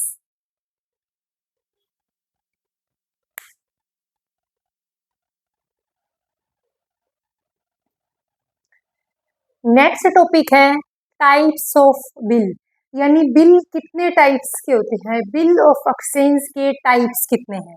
देखो फर्स्ट है bill eight site. Bill eight site का मतलब है बिल को देखा और देखते ही क्या कर दिया? पेमेंट कर दिया। बिल एट साइट यानी देखते ही क्या करनी है? पेमेंट करनी है। इस बिल एट साइट को क्या बोलते हैं? कि पेबल ऑन डिमांड, कि जैसे ही डिमांड होती है उसी टाइम पेमेंट कर दी जाती है। या फिर ऑन प्रेजेंटेशन, जैसे ही बिल को अगले पर्सन के सामने प्रेजेंट करते हैं वो पर्सन एट ए टाइम क्या करता है? पेमेंट कर देता है। तो bill eight site, payable on demand और ऑन प्रेजेंटेशन का मतलब है ऐसे बिल जिनको देखते ही क्या कर दिया जाता है? पे कर दिया जाता है। उसमें किसी की पीरियड की रिक्वायरमेंट नहीं है, after 2 month, 3 month, 4 month, 5th month, ऐसे किसी भी टाइम पीरियड की रिक्वायरमेंट नहीं है। जब अपन देखते ही पेमेंट कर रहे हैं तो उसमें किसी भी ग्रेस डे की रिक्वायरमेंट नहीं है। यानी बिल को देखा और देखते ही क्या कर दिया? पे कर दिया। तो no grace day requirement, no after 2 month, 3 month, 4 month, ना किसी एक्स्ट्रा डे की रिक्वायरमेंट है। यानी ये वो बिल्स हैं जिनको हम क्या करेंगे? देखते ही पेमेंट करेंगे। पॉइंट ये ध्यान रखना है कि इसमें ग्रेस डे की रिक्वायरमेंट नहीं होती है। अगर किसी भी बिल के ऊपर कोई भी टाइम मेंशन नहीं कर रखा, ये नहीं बोल रखा कि बिल आफ्टर 2 मंथ ड्यू है, आफ्टर 3 मंथ, आफ्टर 4 मंथ, तो उस बिल को क्या मानेंगे? तो अज्यूम करेंगे कि कौन सा बिल है? बिल एट साइट है। अगर बिल के ऊपर टाइम मेंशन नहीं किया तो क्या इसका मतलब क्या है, कौन सा बिल है, बिल एट साइट है। तो बिल एट साइट कौन से बिल होते हैं, वैसे बिल होते हैं जिनको देखते ही क्या कर दिया जाता है, पेमेंट कर दी जाती है, उसमें किसी ग्रेस डे की रिक्वायरमेंट नहीं होती है। सेकंड है बिल आफ्टर डेट, उस बिल के ऊपर जो डेट लिखी हुई थी और साथ में जो टाइम पीरियड दिया गया था। मान लो डेट लिखी हुई है 1 जनवरी और टाइम पीरियड लिखा हुआ है आफ्टर 2 मंथ, तो जैन के बाद फेब और मार्च, 1 मार्च को ड्यू डेट होगी प्लस 3 दिन ग्रेस डे, 1 मार्च प्लस 3 दिन यानी 4 मार्च को फाइनल ड्यू डेट होगी। ये वो बिल है। बिल आफ्टर डेट का मतलब है कि बिल पर जो टाइम मेंशन किया हुआ है साथ में 3 दिन किसके होंगे, ग्रेस डे के इंक्लूड किए जाएंगे। जैसे मैंने आपको अभी एग्जांपल दिया था कि 1 जनवरी कोई बिल लिखा गया था और 2 महीने के लिए लिखा हुआ था, तो 1 जनवरी से 2 महीने, 1 फरवरी और 1 मार्च, 1 मार्च को ड्यू डेट है लेकिन 3 दिन किसके ऐड करने हैं, ग्रेस डे के ऐड करने हैं। तो 1 मार्च प्लस 3 दिन कितने हो जाएंगे, 4 मार्च। तो 4 मार्च क्या है, 4 मार्च फाइनल ड्यू डेट है। उस बिल को क्या बोलते हैं, आफ्टर डेट, यानी बिल आफ्टर डेट का मतलब है उस बिल के ऊपर जो टाइम दे रखा है उस टाइम पीरियड के बाद ही वो बिल क्या माना जाएगा, ड्यू माना जाएगा। इसमें एक पॉइंट ध्यान रखना, इस बिल के अंदर एक्सेप्टेंस का कोई पॉइंट नहीं होता। अब ये एक्सेप्टेंस क्या होती है वो हम अगले पॉइंट में देखते हैं। यानी इस बिल के अंदर किस चीज को ध्यान रखेंगे कि बिल किस दिन लिखा हुआ था और कितने टाइम पीरियड के बाद वो क्या करना है, जैसे 2 मंथ 3 मंथ बाद उसकी पेमेंट करनी है, साथ में 3 दिन ग्रेस के भी ऐड करने हैं। यहाँ पर कोई ग्रेस डे इंक्लूड नहीं करती, ऐड नहीं करती। थर्ड है बिल आफ्टर साइट, इसका मतलब क्या है, बिल लिखकर छोड़ दिया, उस बिल को यहाँ इंक्लूड नहीं करते, बल्कि बिल को जब तक साइट नहीं किया जाएगा, देखा नहीं जाएगा, उसके ऊपर एक्सेप्टेंस नहीं दी जाएगी, तब तक उस बिल को हम उसमें ड्यू डेट कैलकुलेट नहीं करेंगे। जैसे एग्जांपल देखो, बिल आफ्टर साइट का मतलब क्या है, देखो देखने के बाद, यानी आफ्टर एक्सेप्टेंस ऑफ बिल। देखो मैंने एक पॉइंट लिख रखा था एक्सेप्टेंस, बिल को पहले एक्सेप्ट करेंगे, एक्सेप्ट करने का मतलब है उस बिल को देखेंगे और देखने के बाद उसके ऊपर साइन करेंगे। उस बिल को एक्सेप्ट जिस दिन किया है उस दिन से टाइम पीरियड ऐड करेंगे। एग्जांपल देखो, इजीली समझ आ जाएगा। बिल के ऊपर डेट लिखा हुआ था, यानी बिल किस दिन लिखा था, 1 जनवरी 2015 को एक बिल लिखा हुआ था, बिल को ड्रॉ किया गया था, लिखा गया था 1 जनवरी 2015 को।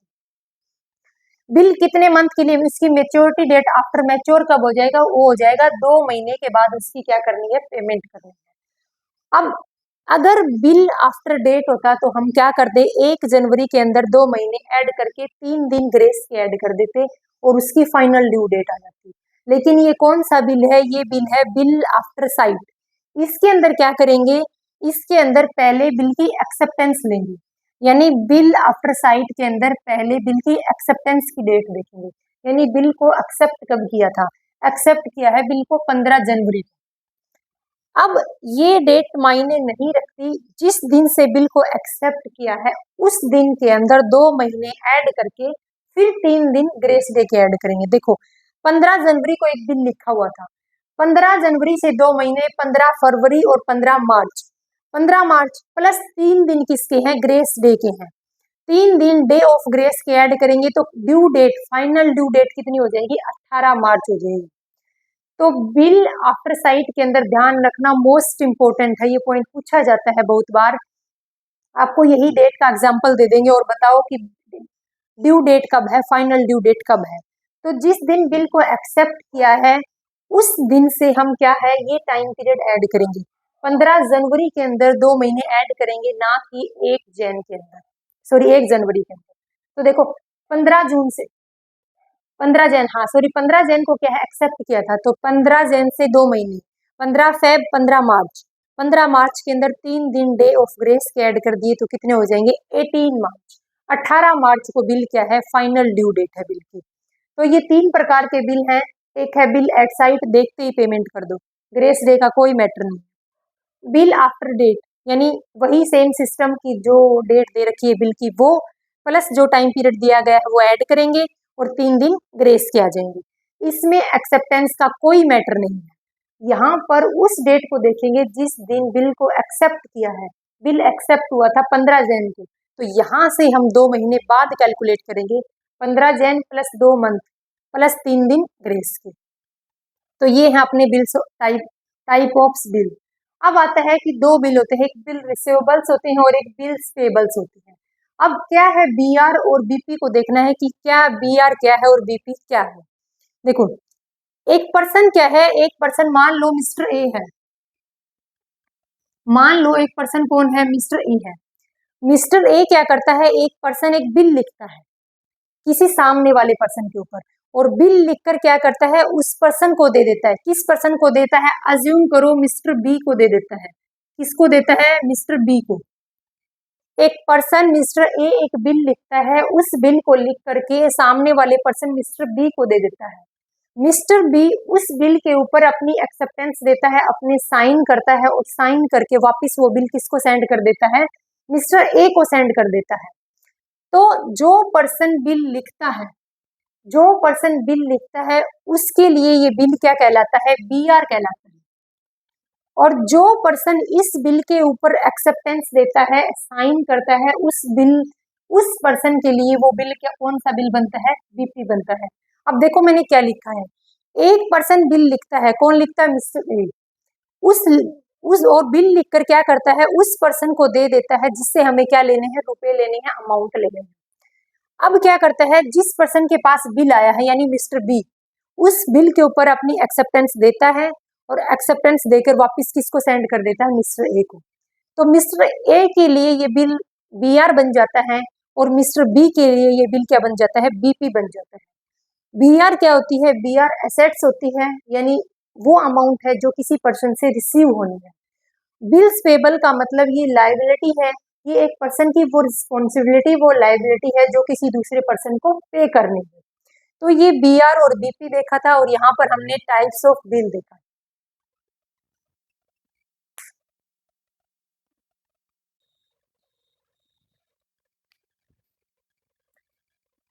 अब नेक्स्ट टॉपिक अपने पास डिफरेंट यूज ऑफ बीआर, यानी हम बीआर को कैसे कैसे यूज कर सकते हैं। यूज करने का मतलब क्या है, अगर हमने बीआर किसी पर्सन के ऊपर कोई लेटर लिखा, कोई डॉक्यूमेंट लिखा, एक बिल लिखा, अगर किसी पर्सन के ऊपर कोई बिल लिखा था तो मैंने अभी बताया था कौन सा बीआर कहलाता है और किस पर्सन के लिए बीपी कहलाता है। तो बीआर को हम मैच्योरिटी की डेट तक अपने पास भी रख सकते हैं, यानी बिल रिसीवेबल्स की जिस दिन मैच्योरिटी है, जिस दिन अमाउंट रिसीव होनी है, तब तक अपने पास भी रख सकते हैं। और हम बिल्स को डिस्काउंट भी करवा सकते हैं, हम बिल को एंडोर्स भी कर सकते हैं, यानी बेचान भी कर सकते हैं। तो टॉपिक है डिफरेंट यूज ऑफ बीआर।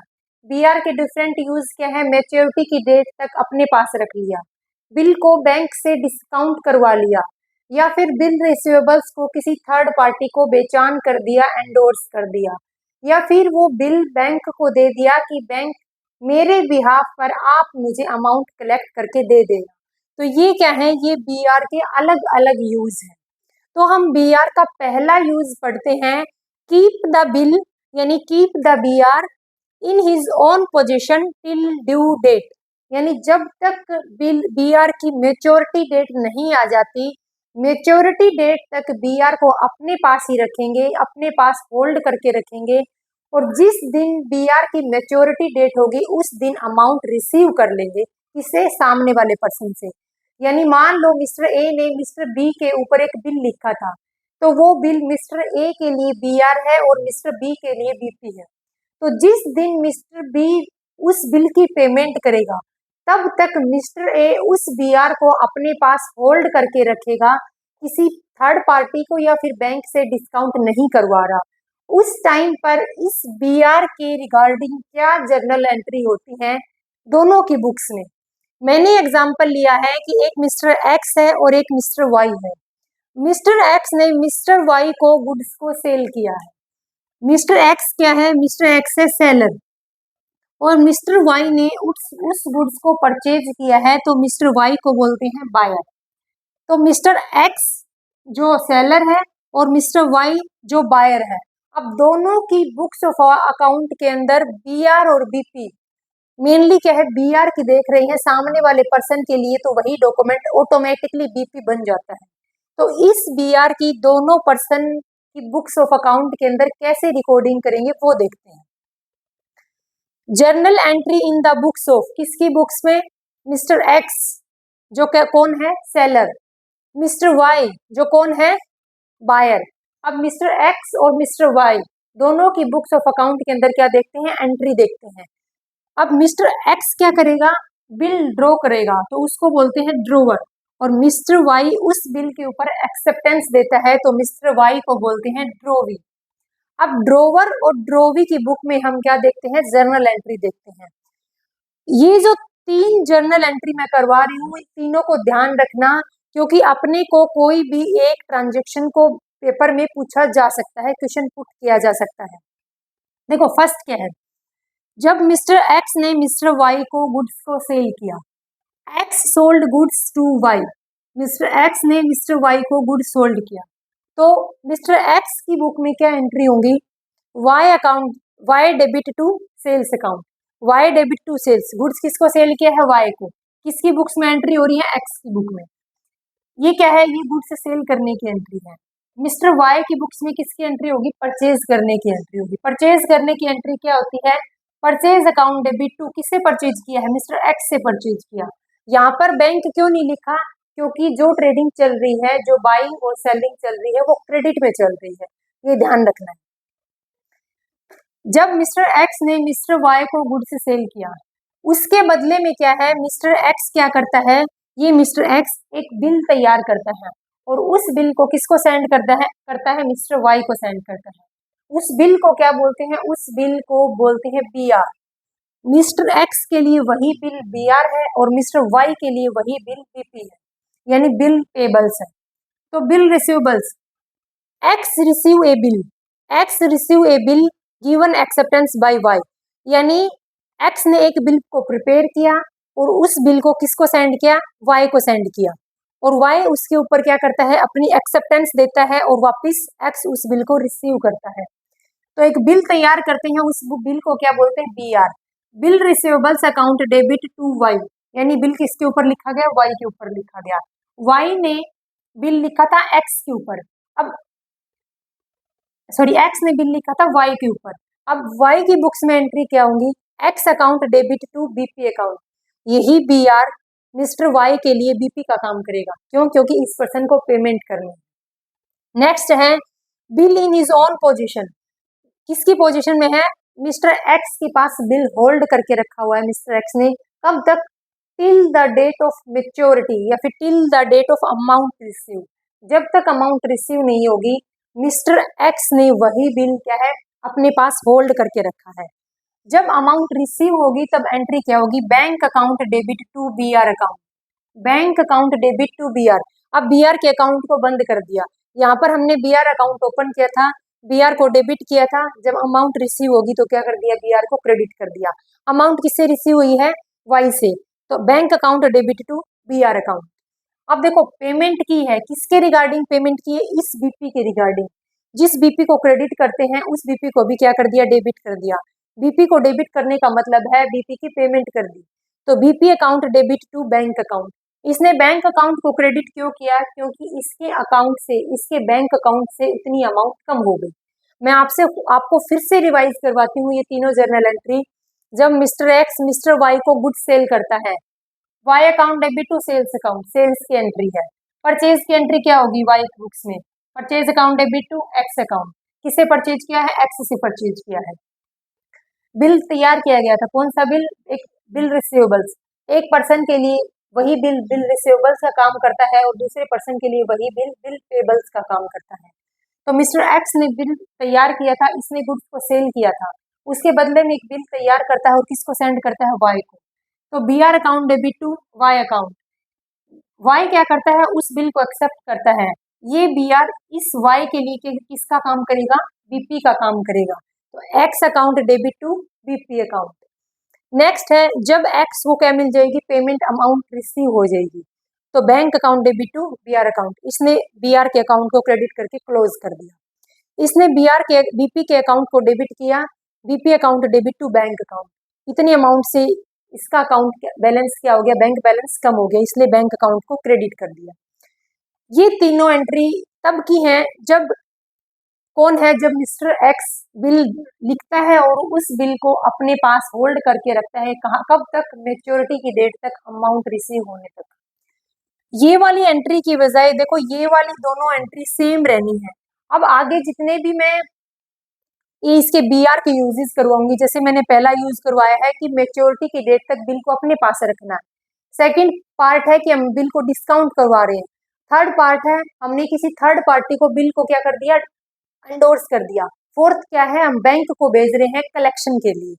तो ये दोनों एंट्री, स्टार्टिंग की दोनों एंट्री सेम रहेंगी, गुड्स को सेल करने की और बिल लिखने की, यानी बीआर तैयार करके सामने वाले पर्सन को भेजने तक की।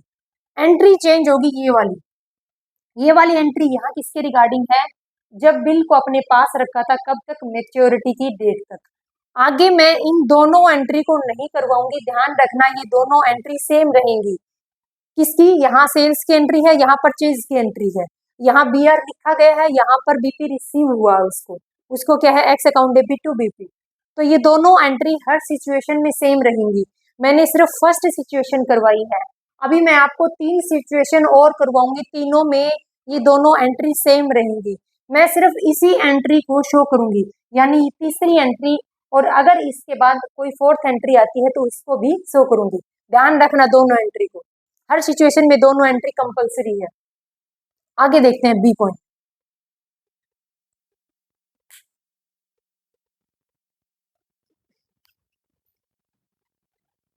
सेकंड है अपना, bill is discounted from bank. अगर बीआर को हम मेच्योरिटी की डेट तक अपने पास होल्ड करके नहीं रखते, और अगर मेच्योरिटी से पहले पैसे की रिक्वायरमेंट है तो हम क्या करते हैं कि बीआर को बैंक से डिस्काउंट करवा सकते हैं, यानी बीआर को कैश में कन्वर्ट कर सकते हैं। अगर बिल को बैंक से क्या कर रहे हैं, डिस्काउंट करवा रहे हैं, तो बिल उसके बदले में कुछ चार्जेस लेता है, जिसको बोलते हैं डिस्काउंट चार्जेस। जिसको क्या बोलते हैं, डिस्काउंट चार्जेस बोलते हैं। मान लो, अज्यूम करो 10,000 का कोई भी बिल था, आपके पास एक बीआर था 10,000 का। जब आप उस बीआर को बैंक के पास डिस्काउंट करवाने जाते हैं, यानी कैश में कन्वर्ट करवाने जाते हैं, तो बैंक क्या करता है कि 10,000 में से 1,000 किसके नाम के, डिस्काउंट चार्जेस के नाम के काट लेता है, कट कर लेता है, और आपको 9,000 की क्या करता है, पेमेंट कर देता है, कैश दे देता है। तो यानी जितनी टोटल अमाउंट होती है, उस टोटल बीआर के उस टोटल अमाउंट में से कुछ परसेंटेज बैंक डिस्काउंट चार्जेस के नाम से कट कर लेता है, और बाकी की अमाउंट बीआर के होल्डर को, बीआर के बियरर को ट्रांसफर कर देता है। देखो जर्नल एंट्री, सेकंड पॉइंट है ये अपना कि बीआर को कैसे यूज करते हैं। सेकंड में बीआर को हम बैंक से डिस्काउंट करवा रहे हैं। Journal entry in the books of x और वाई। एक्स कौन है, ड्रोवर, और एक्स कौन है, वाई कौन है, ड्रोवी। स्टार्टिंग की दो एंट्री सेम रहेंगी, हर कंडीशन में ध्यान रखना है आपको। देखो नेक्स्ट क्या है, अगर बिल को डिस्काउंट करवा लिया, कहाँ से, बैंक से करवा लिया, तो मिस्टर एक्स ने करवाया है, क्योंकि मिस्टर वाई का इसमें कोई रोल नहीं है, क्योंकि बीआर किसके लिए है, मिस्टर एक्स के लिए है। मिस्टर एक्स बैंक में जाता है और बीआर देता है।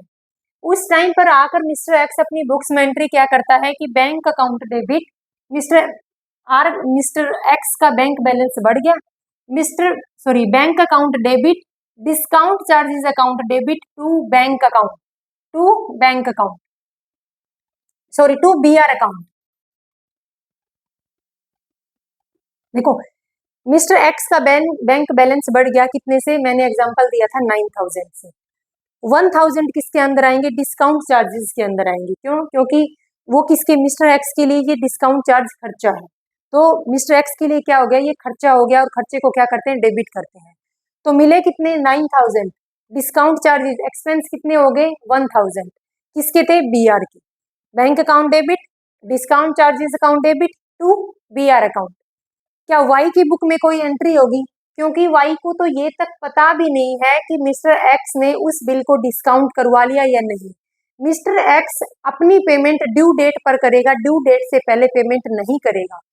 ड्यू डेट पर मिस्टर वाई को क्या करनी है, पेमेंट करनी है। कब, ड्यू डेट पर। तो ड्यू डेट से पहले मिस्टर एक्स उस बिल का चाहे डिस्काउंट करवाए चाहे अपने पास होल्ड करके रखे, मिस्टर वाई को उससे कोई लेना देना नहीं। जब मिस्टर वाई ड्यू डेट पर पेमेंट करेगा तब एंट्री क्या होगी, Y pay the amount on due date. जब वाई ड्यू डेट के ऊपर पेमेंट करता है तब मिस्टर एक्स की बुक्स में आप एंट्री नहीं होगी। क्यों, क्योंकि मिस्टर एक्स ने उस बीआर को पहले ही बैंक से डिस्काउंट करवा लिया, यानी कैश में कन्वर्ट कर लिया था। अब मिस्टर वाई की बुक्स में क्या एंट्री होगी, BP account debit to bank account, यानी जो लायबिलिटी थी उसको खत्म कर दिया डेबिट करके और बैंक का बैलेंस कम हो गया टू बैंक अकाउंट। ये वाली दोनों एंट्री तब बनती हैं जब बीआर को डिस्काउंट करवा लेते हैं, जब बीआर को कैश में कन्वर्ट करवा लेते हैं, किससे, बैंक से। नेक्स्ट है अपने पास नेगोशिएशन ऑफ बिल। अब नेगोशिएशन का मतलब क्या है, नेगोशिएशन का मतलब है, अज्यूम करो एक मिस्टर ए है और एक मिस्टर बी है। ये कौन है, ये मिस्टर ए है और ये मिस्टर बी है। अगर मिस्टर ए ने कोई बिल किसको ट्रांसफर कर दिया, मिस्टर बी को ट्रांसफर कर दिया। मिस्टर ए ने एक बिल मिस्टर बी को ट्रांसफर कर दिया। अगर बी को वो बिल मिल गया है, यानी एक बिल रिसीवेबल्स था, वो किसको ट्रांसफर कर दिया है, दूसरे पर्सन को, सामने वाले पर्सन को। तो मिस्टर बी के पास वही सेम राइट है जो मिस्टर ए के पास थे। मान लो कोई भी बीआर है, एक बीआर है 10,000 का, 10,000 का एक बीआर है और वो किसके पास था, मिस्टर ए के पास। मिस्टर ए ने ये बीआर किसको ट्रांसफर कर दिया, मिस्टर वाई को। अब मिस्टर वाई को वो सारे राइट मिल गए हैं जो मिस्टर ए के पास थे, यानी इसको चाहे तो कैश में कन्वर्ट करवा सकता है, इसको चाहे कि तो किसी थर्ड पार्टी को एंडोर्स भी कर सकता है, बेच भी सकता है। तो इसी को क्या बोलते हैं, इसी को बोलते हैं कि नेगोशिएशन ऑफ बिल।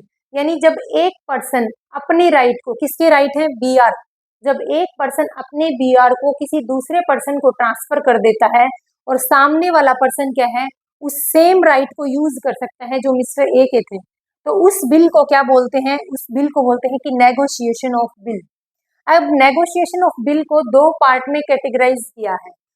फर्स्ट है नेगोशिएशन बाय डिलीवरी और सेकंड है negotiation by endorsement and delivery. अब देखो, नेगोशिएशन बाय डिलीवरी का मतलब क्या है, मात्र डिलीवरी से इस पर्सन के राइट इस पर्सन को एज इट इज मिल जाएंगे। यानी मिस्टर ए ने अपना बीआर मिस्टर बी को दिया था और मिस्टर बी के पास सेम राइट था इसको कैश में कन्वर्ट करवाने का, इसको मैच्योरिटी की डेट तक अपने पास होल्ड रखने का या थर्ड पार्टी को एंडोर्स करने का। तो इसको क्या बोलते हैं कि नेगोशिएशन बाय डिलीवरी बोलते हैं। कहने का मतलब है मिस्टर ए को इस बीआर के ऊपर साइन करने की रिक्वायरमेंट नहीं है। Negotiation by endorsement and delivery के अंदर क्या होता है, जब मिस्टर ए अपने बीआर को मिस्टर बी को ट्रांसफर करता है, उस टाइम उस बीआर के ऊपर मिस्टर ए उस बीआर के बैक साइड में मिस्टर ए ट्रांसफर कर साइन करता है अपने, उस बीआर के बैक साइड में मिस्टर ए अपने साइन करके किसको देता है, मिस्टर बी को देता है। उस बिल को क्या बोलते हैं कि negotiation by endorsement and delivery. तो नेगोशिएशन ऑफ बिल समझ में आया, जब एक पर्सन किसी दूसरे पर्सन को अपना बीआर ट्रांसफर करता है तो सेम राइट सामने वाले पर्सन को मिल जाते हैं, तो इस बिल को बोलते हैं कि नेगोशिएशन ऑफ बिल। अगर ये पर्सन इस पर्सन को सिर्फ ट्रांसफर करता है ये बिल और सारे राइट इस पर्सन को मिल जाते हैं, तो उसको बोलते हैं नेगोशिएशन बाय डिलीवरी। मात्र डिलीवरी से सभी राइट इस पर्सन को मिल गए।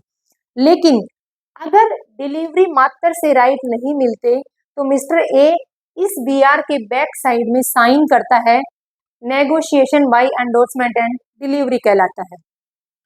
ये जो सामने वाला पर्सन और ये वाले पर्सन, इनको क्या बोलते हैं, जो पर्सन बिल इस पर्सन को देता है तो इस पर्सन को एंडोर्सर बोलते हैं और इस पर्सन को क्या बोलते हैं, एंडोर्सी बोलते हैं। एंडोर्सर होता है और एंडोर्सी होता है। जो पर्सन रिसीव करता है बिल को उसको क्या बोलते हैं, एंडोर्सी बोलते हैं।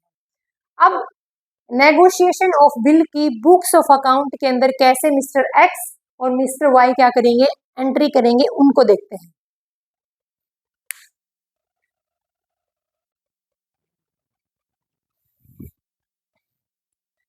देखो थर्ड पॉइंट अपने पास क्या था, नेगोशिएशन ऑफ बिल। तो इसमें क्या पॉइंट आता है कि एंडोर्समेंट ऑफ बिल का मतलब क्या है, यानी एक मिस्टर एक्स है, मिस्टर एक्स के पास एक बिल है, मिस्टर एक्स उस बिल को किसी थर्ड पार्टी को ट्रांसफर करता है, यानी मिस्टर जेड को ट्रांसफर करता है। जब मिस्टर एक्स उस बिल को किसको ट्रांसफर करता है, थर्ड पार्टी को, मिस्टर जेड को ट्रांसफर कर देता है, तब बुक्स ऑफ अकाउंट के अंदर उस बीआर की क्या एंट्री होंगी वो देखनी है। एंडोर्समेंट का मतलब होता है बेचान करना, यानी एक पर्सन अपने राइट किसी थर्ड पार्टी को ट्रांसफर कर देता है तो उसको बोलते हैं बेचान करना। देखो X endorse a bill in favour to Z, X ने एक बिल किसको एंडोर्स किया है, मिस्टर जेड को एंडोर्स कर दिया। एंडोर्स का मतलब बेचान कर दिया। तो अभी तक कितनी बुक्स ऑफ अकाउंट के अंदर एंट्री कर रहे थे, दो, मिस्टर एक्स और मिस्टर वाई, यानी ड्रोवर और ड्रोवी। अब एक मिस्टर जेड तीसरा कैंडिडेट ऐड हो गया, किस वजह से, बिल के एंडोर्स करने की वजह से, बिल के बेचान करने की वजह से। तो जब एक्स की बुक्स के अंदर बिल की एंडोर्स के सॉरी हम मिस्टर एक्स की बुक में बिल को एंडोर्स करेंगे तो उसकी एंट्री क्या करेंगे, बिल किसको एंडोर्स कर रहे हैं, मिस्टर जेड को, तो mister Z account debit to BR account. अब इस वाई की इस एंट्री की, यानी इस ट्रांजेक्शन की मिस्टर वाई की बुक्स में कोई भी एंट्री नहीं होगी, क्योंकि मिस्टर वाई का कोई इंटरफेयर नहीं है किसके रिगार्डिंग, इस बिल के रिगार्डिंग, क्योंकि मिस्टर वाई की लायबिलिटी है, मिस्टर वाई के रिगार्डिंग बीपी है, बीआर नहीं। बीआर किसके रिगार्डिंग था, मिस्टर एक्स के। मिस्टर एक्स ने अपनी प्रॉपर्टी को किसको सेंड कर दिया, मिस्टर जेड को सेंड कर दिया। अब मिस्टर जेड को जब सेंड किया तो मिस्टर एक्स की बुक में एंट्री होती है Z account debit to BR account. अब मिस्टर जेड को क्या मिला है, एक बीआर मिला है, BR account debit to X, किससे मिला है, मिस्टर एक्स से मिला है। तो मिस्टर वाई की बुक्स ऑफ अकाउंट में कोई एंट्री नहीं होगी। जब ड्यू डेट आती है और ड्यू डेट को मिस्टर वाई को क्या करनी होती है, पेमेंट। अब मिस्टर एक्स के पास बिल ही नहीं है, यानी बीआर ही नहीं है मिस्टर एक्स के पास, तो मिस्टर एक्स की बुक्स ऑफ अकाउंट में कोई भी एंट्री नहीं करेंगे। लेकिन मिस्टर वाई को तो पेमेंट करनी है, पेमेंट करते टाइम बुक्स ऑफ अकाउंट के अंदर एंट्री क्या होती है, BP account debit to bank account. अब अमाउंट किसको रिसीव होगी, क्योंकि बीआर तो मिस्टर एक्स के पास है भी नहीं, मिस्टर एक्स के अपने बीआर को किसको ट्रांसफर कर दिया, मिस्टर जेड को। तो मिस्टर जेड को अमाउंट रिसीव होगी bank account debit to BR account, यानी बीआर के नाम का पैसा किसको रिसीव हुआ है, मिस्टर जेड को। तो यहाँ पर मिस्टर एक्स की बुक्स ऑफ अकाउंट में कोई एंट्री नहीं करेंगे। क्यों क्यों क्योंकि मिस्टर एक्स के पास बीआर नहीं है, उसने अपना बीआर किसको ट्रांसफर कर दिया था, मिस्टर जेड को ट्रांसफर कर दिया। ये है एंडोर्समेंट ऑफ बिल की एंट्री। फिर आगे आता है कि bill send to bank for collection. हम बैंक को बिल सेंड करते हैं कलेक्शन करने के लिए, ना कि हम बिल को कैश में कन्वर्ट करवाने के लिए। हम बिल को डिस्काउंट नहीं करवा रहे, बिल को कैश में कन्वर्ट नहीं करवा रहे, बल्कि बैंक को ये एक ऑर्डर दे रहे हैं, एक निर्देश दे रहे हैं कि बैंक ये लो हमारा बीआर, और इस बीआर पर जिस दिन पेमेंट रिसीव हो जाए, जिस दिन अमाउंट रिसीव हो जाए, उस दिन क्या कर देना, हमें हमारी पेमेंट कर देना। तो bill send to bank for collection, एक बिल सेंड किया है किसके पास, बैंक के पास, किसके लिए, कलेक्शन करने के लिए। तो बुक्स ऑफ अकाउंट के अंदर एंट्री करेंगे। अब ओनली मिस्टर एक्स की बुक्स ऑफ अकाउंट के अंदर क्या एंट्री होंगी वो देखनी है, क्योंकि मिस्टर वाई का इससे कोई भी लेना देना नहीं है।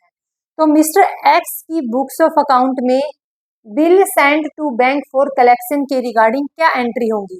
फर्स्ट एंट्री है जब बिल को कलेक्शन के लिए बैंक में सेंड किया तब, बिल सेंड फॉर कलेक्शन, यानी जब बिल को बैंक में सेंड किया था किसके लिए, कलेक्शन करने के लिए, तब क्या एंट्री होगी।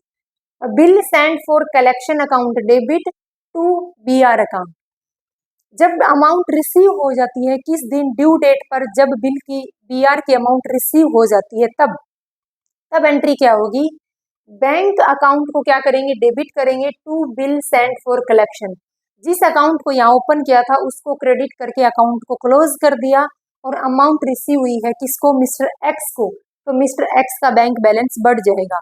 तो bank account debit to bill sent for collection account, ये है अपनी bill sent to bank for collection. हमने 4 चीज देखी थी। फर्स्ट टाइम हमने बीआर को अपने पास होल्ड करके रखा। सेकंड, हमने बिल को बैंक से डिस्काउंट करवा लिया, कैश में कन्वर्ट करवा लिया। थर्ड, जब हमने बिल को किसी थर्ड पार्टी को एंडोर्स कर दिया, बेचान कर दिया। फोर्थ, जब बिल को क्या कर दिया, बैंक को सेंड किया है कलेक्शन करने के लिए, यानी बीआर से अमाउंट कलेक्ट करना, किसको सेंड, कलेक्ट करने के लिए किसको सेंड किया था, बिल को बैंक को सेंड किया था। तो ये चारों कैटेगरी हैं, या फिर ये 4 पार्ट में 4 तरीके से हम बीआर को यूज कर सकते हैं। अब कुछ छोटे छोटे और पॉइंट्स हैं, उनको देखना है।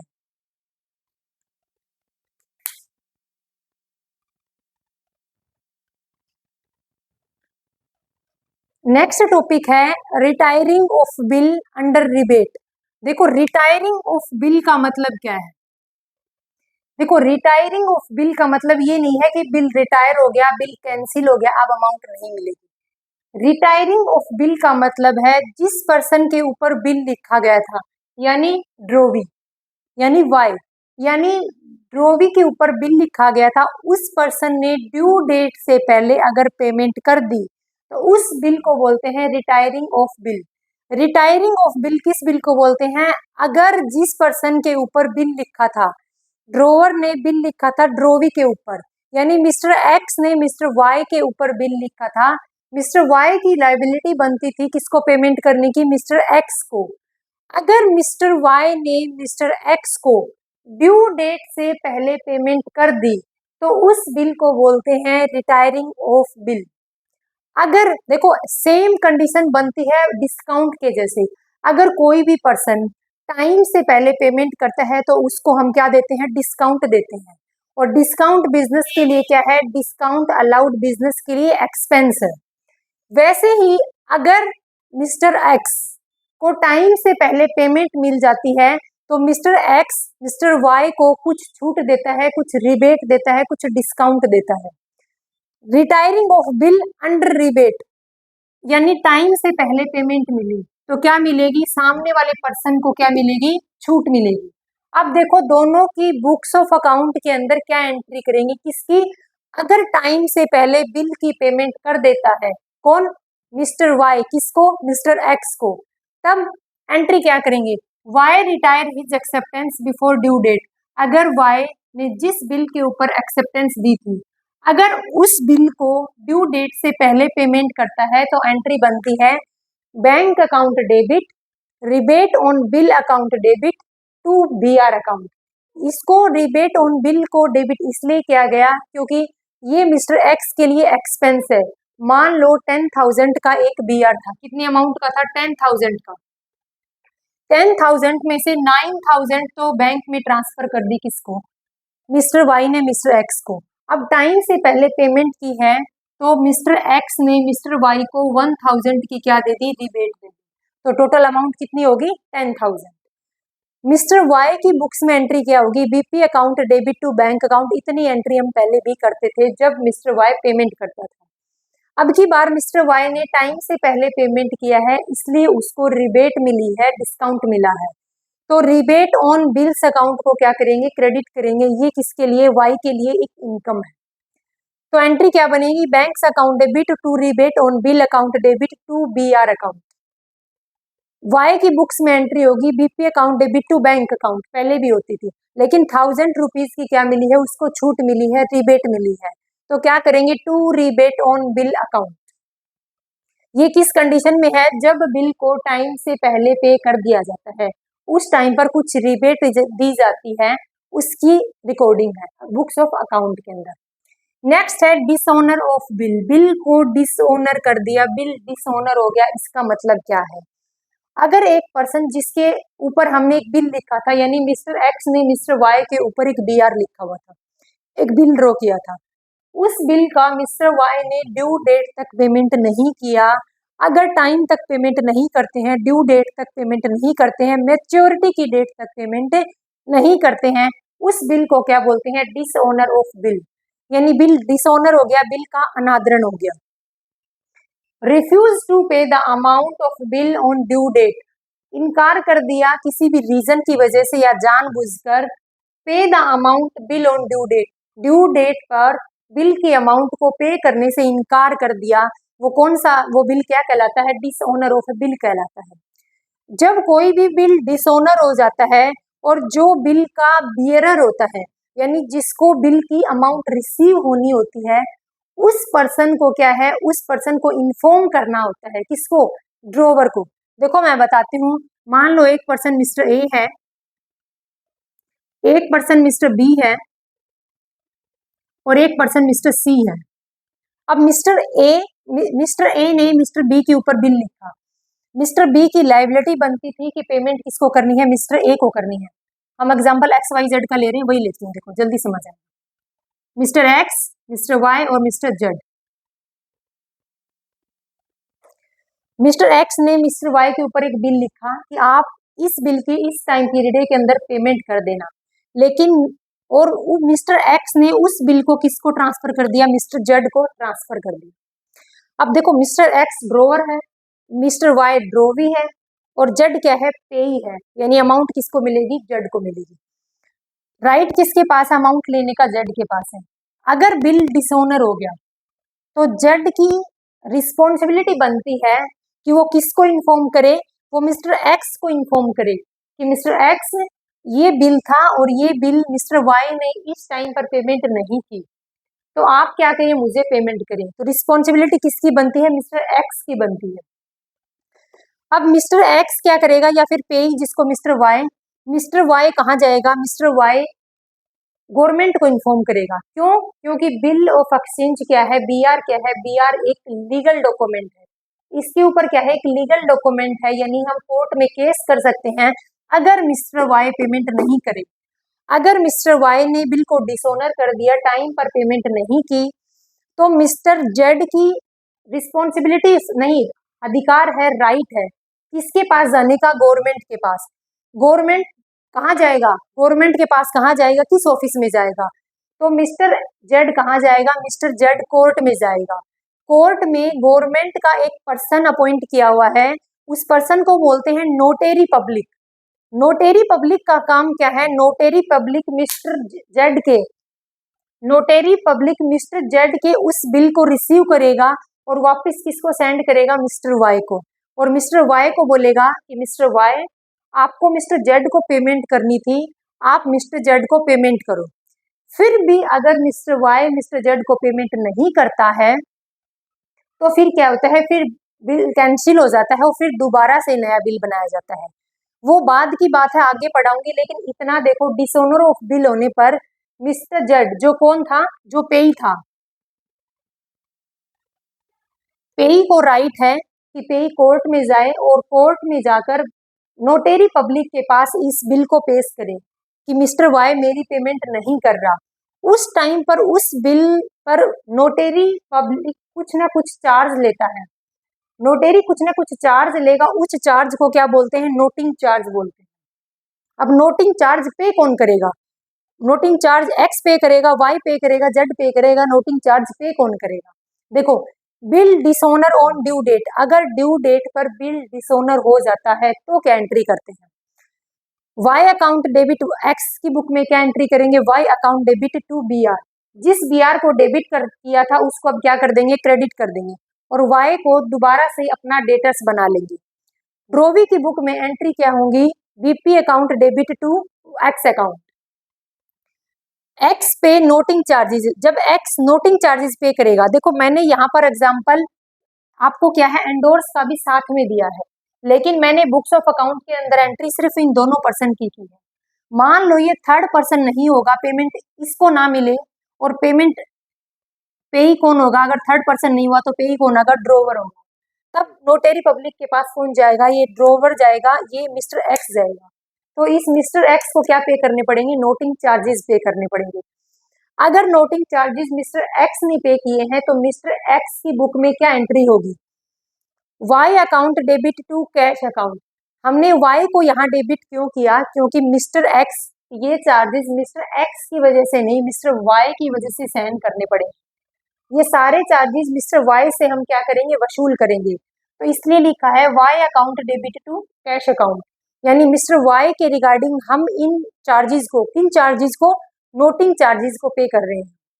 एंट्री क्या बनेगी, Y account debit to cash account. Mister Y की बुक्स में एंट्री क्या होगी, noting charges account debit to X account. देखो नोटिंग चार्जेस मिस्टर वाई के लिए एक्सपेंस है, डेबिट कर दिया। Noting charges account debit to X account, किसको पे करेगा, एक्स को पे करेगा। यहाँ मैंने वाई के रिगार्डिंग पे की थी, किसकी बुक्स में, एक्स की बुक्स में। तो इम्पोर्टेंट पॉइंट है, अगर बिल का डिसओनर हो जाता है तो हम कहाँ जाते हैं, गवर्नमेंट के द्वारा अपॉइंट किया हुआ एक पर्सन जो कोर्ट में बैठता है, नोटेरी पब्लिक, उस पर्सन के पास जाते हैं। वो पर्सन एक वापस से इसको क्या भेजता है, एक नोटिस भेजता है कि मिस्टर वाई आपने मिस्टर एक्स की पेमेंट क्यों नहीं की। उस टाइम पर नोटेरी पब्लिक कुछ चार्जेस लेता है किससे, इस पर्सन से, क्योंकि ये पर्सन लेके गया है बीआर को नोटेरी पब्लिक के पास। तो उस टाइम जो चार्जेस पे करने पड़ते हैं उनको बोलते हैं नोटेरी चार्जेस। तो ये है जब बिल रिटायरमेंट होता है, अंडर रिबेट तब क्या एंट्री है, और जब बिल डिसोनर हो जाता है तब क्या एंट्री है।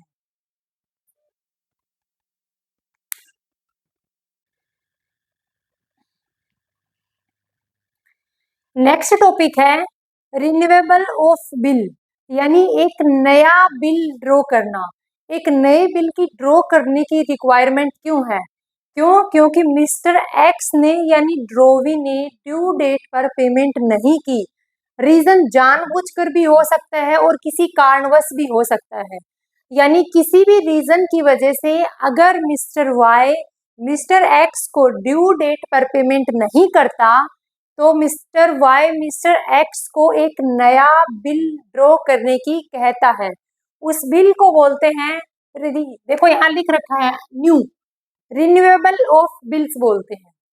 तो वाई की बुक्स में और एक्स की बुक्स में रिन्यूएबल बिल्स के रिगार्डिंग क्या एंट्री होंगी। फर्स्ट ऑफ ऑल, जब बिल को कैंसिल किया गया, जो बिल पहले मिस्टर एक्स ने मिस्टर वाई के ऊपर ड्रॉ किया था, उस बिल को पहले क्या करेंगे, कैंसिल करेंगे। तो मिस्टर एक्स की बुक्स ऑफ अकाउंट में क्या एंट्री होगी, बिल को कैंसिल करने की, Y account debit to B R account. हमने वाई को फिर से अपना डेटर्स बना लिया, डेबिट कर दिया, और टू बी आर अकाउंट, और बी आर के अकाउंट को बंद कर दिया। वाई की बुक्स में एंट्री क्या होगी, BP account debit to X account. फिर है अगर वाई पे इंटरेस्ट इन के कैश, देखो अगर एक्स वाई को नया बिल ड्रॉ करके दे रहा है तो उसके रिगार्डिंग, न्यू बिल के रिगार्डिंग उस टाइम पीरियड के लिए कुछ इंटरेस्ट चार्ज करता है। उस इंटरेस्ट को अगर वाई कैश में पेमेंट करता है तो एक्स की बुक्स ऑफ अकाउंट के अंदर क्या एंट्री होगी, कैश बढ़ गया क्योंकि कैश में इंटरेस्ट मिला है, cash account debit to interest account. Interest क्या है, रिसीव हुआ है, इसलिए बिजनेस के लिए क्या है, इनकम है। तो cash account debit to interest account. Y की बुक्स में क्या है, वाई के लिए इंटरेस्ट एक्सपेंस है, तो interest account debit to cash account. अगर इंटरेस्ट को कैश में पेमेंट ना करता तब क्या एंट्री होती, Y account debit to interest account, और वाई की बुक्स में एंट्री होती interest account debit to X account. New bill is receive by Y, अगर नया बिल रिसीव हुआ है वाई को, एंट्री क्या बनेगी, न्यू बीआर बनाया है, BR account debit to Y account, और वाई की बुक्स में होगी X account debit to BP account. किससे मिला है ये, बीपी किससे मिला, एक्स से। बीआर किसके लिए प्रिपेयर किया, वाई के लिए, तो BR account debit to Y account और X account debit to BP account. ये तब की एंट्री है जब कोई बिल कैंसिल हो जाता है और नया बिल प्रिपेयर किया जाता है, ड्रॉ किया जाता है। अब दो मोस्ट इंपोर्टेंट छोटे छोटे पॉइंट हैं। फर्स्ट पॉइंट है अकोमोडेशन ऑफ बिल, या फिर वो दूसरा है ट्रेड बिल। पहले हम ट्रेड बिल को देखते हैं। देखो अभी हमने पढ़ा था bill of exchange, promissory note, सारे के सारे क्या हैं, ट्रेड बिल है। ट्रेड बिल का मतलब क्या है, ट्रेड पर्पज, देखो नाम से शो हो रहा है ट्रेड, ट्रेड बिल वो बिल होते हैं जो ट्रेड करने के पर्पज से प्रिपेयर किए जाते हैं। नीचे लिखा है मैंने, देखो, ट्रेड पर्पज के रिगार्डिंग जो बिल प्रिपेयर किए जाते हैं वो बिल किस कैटेगरी में आते हैं? ट्रेड बिल की कैटेगरी में आते हैं। सभी बिल ऑफ एक्सचेंज और प्रोमिसरी नोट क्या कहलाते हैं? ट्रेड बिल्स कहलाते हैं। ट्रेड बिल्स का मतलब है एक पर्सन सामने वाले पर्सन के ऊपर एक बिल प्रिपेयर करता है कि आप fix amount fix time period के अंदर मुझे पेमेंट कर देना। वो सभी बिल क्या कहलाते हैं? ट्रेड बिल कहलाते हैं, जो बिजनेस करने के पर्पज से, ट्रेड के पर्पज से ड्रॉ किए गए हैं। दूसरे बिल हैं अकोमोडेशन ऑफ बिल। बहुत इंपॉर्टेंट है, इसको कई बार क्वेश्चन पुट किए जाते हैं इस टॉपिक से। टॉपिक क्या है? Accommodation of bill. देखो, इसका दूसरा नाम है काइट या फिर विंड मिल बिल भी इसको बोल सकते हैं। काइट या फिर विंड मिल बिल भी बोल सकते हैं इसको। तो accommodation bill, accommodation of bill का मतलब क्या है? एग्जाम्पल से समझाती हूँ आपको। जैसे एक मिस्टर एक्स है और दूसरा मिस्टर वाई है। मिस्टर एक्स को कुछ पैसे की रिक्वायरमेंट है। मिस्टर एक्स पैसे लेने के लिए मिस्टर वाई के पास जाता है, लेकिन मिस्टर वाई पहले से ही ब्लैंक है। मिस्टर वाई के पास भी कुछ नहीं है। मिस्टर वाई बोलता है कि दोस्त, मैं आपकी मदद तो करना चाहता हूँ, पर मेरे पास तो खुद के पास ही पैसे नहीं है। उस time mister X mister Y के ऊपर एक बिल ड्रॉ करता है। किसके ऊपर? मिस्टर वाई के ऊपर एक बिल ड्रॉ करता है, और मिस्टर वाई उस बिल के ऊपर अपनी एक्सेप्टेंस देकर उस बिल को वापस किसको कर देता है? मिस्टर एक्स को वापस रिटर्न कर देता है। मिस्टर एक्स क्या करता है? इस बिल को लेकर बैंक में जाता है, और बैंक में क्या करवा लेता है? इस बिल को कैश में कन्वर्ट करवा लेता है, यानी डिस्काउंट करवा लेता है। एक तरीके से मिस्टर एक्स के पास अमाउंट आ जाता है, पैसा आ जाता है। ना तो मिस्टर वाई के पास पैसा था, ना एक्स के पास पैसा था, फिर भी दोनों ने अपना दिमाग लगाया और अपनी चालाकी से क्या ले लिया? बैंक से पैसा ले लिया।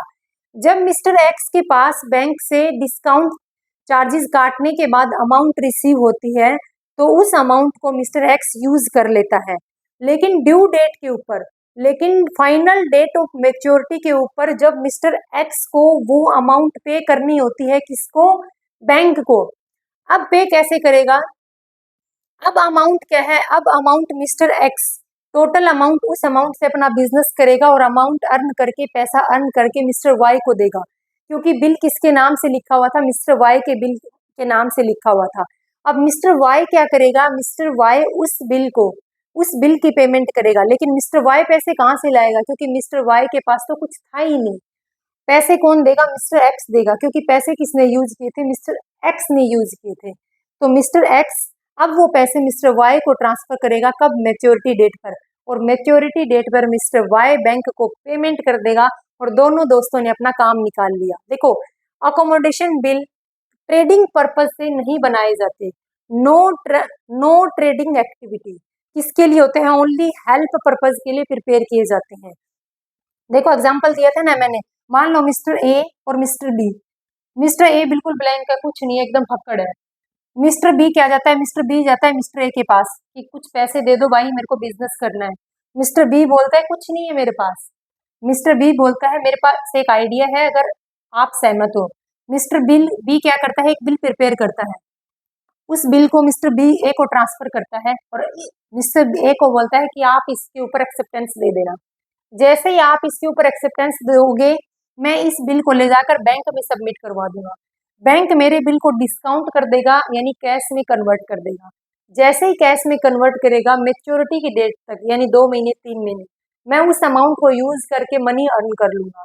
जब अमाउंट से मनी अर्न हो जाएगी, मेच्योरिटी डेट पर मैं आपको अमाउंट दे दूंगा, क्योंकि पेमेंट कौन करेगा? पेमेंट तो मिस्टर ए करेगा। किसको? बैंक को, क्योंकि एक्सेप्टेंस किसने दी थी? मिस्टर ए ने दी थी।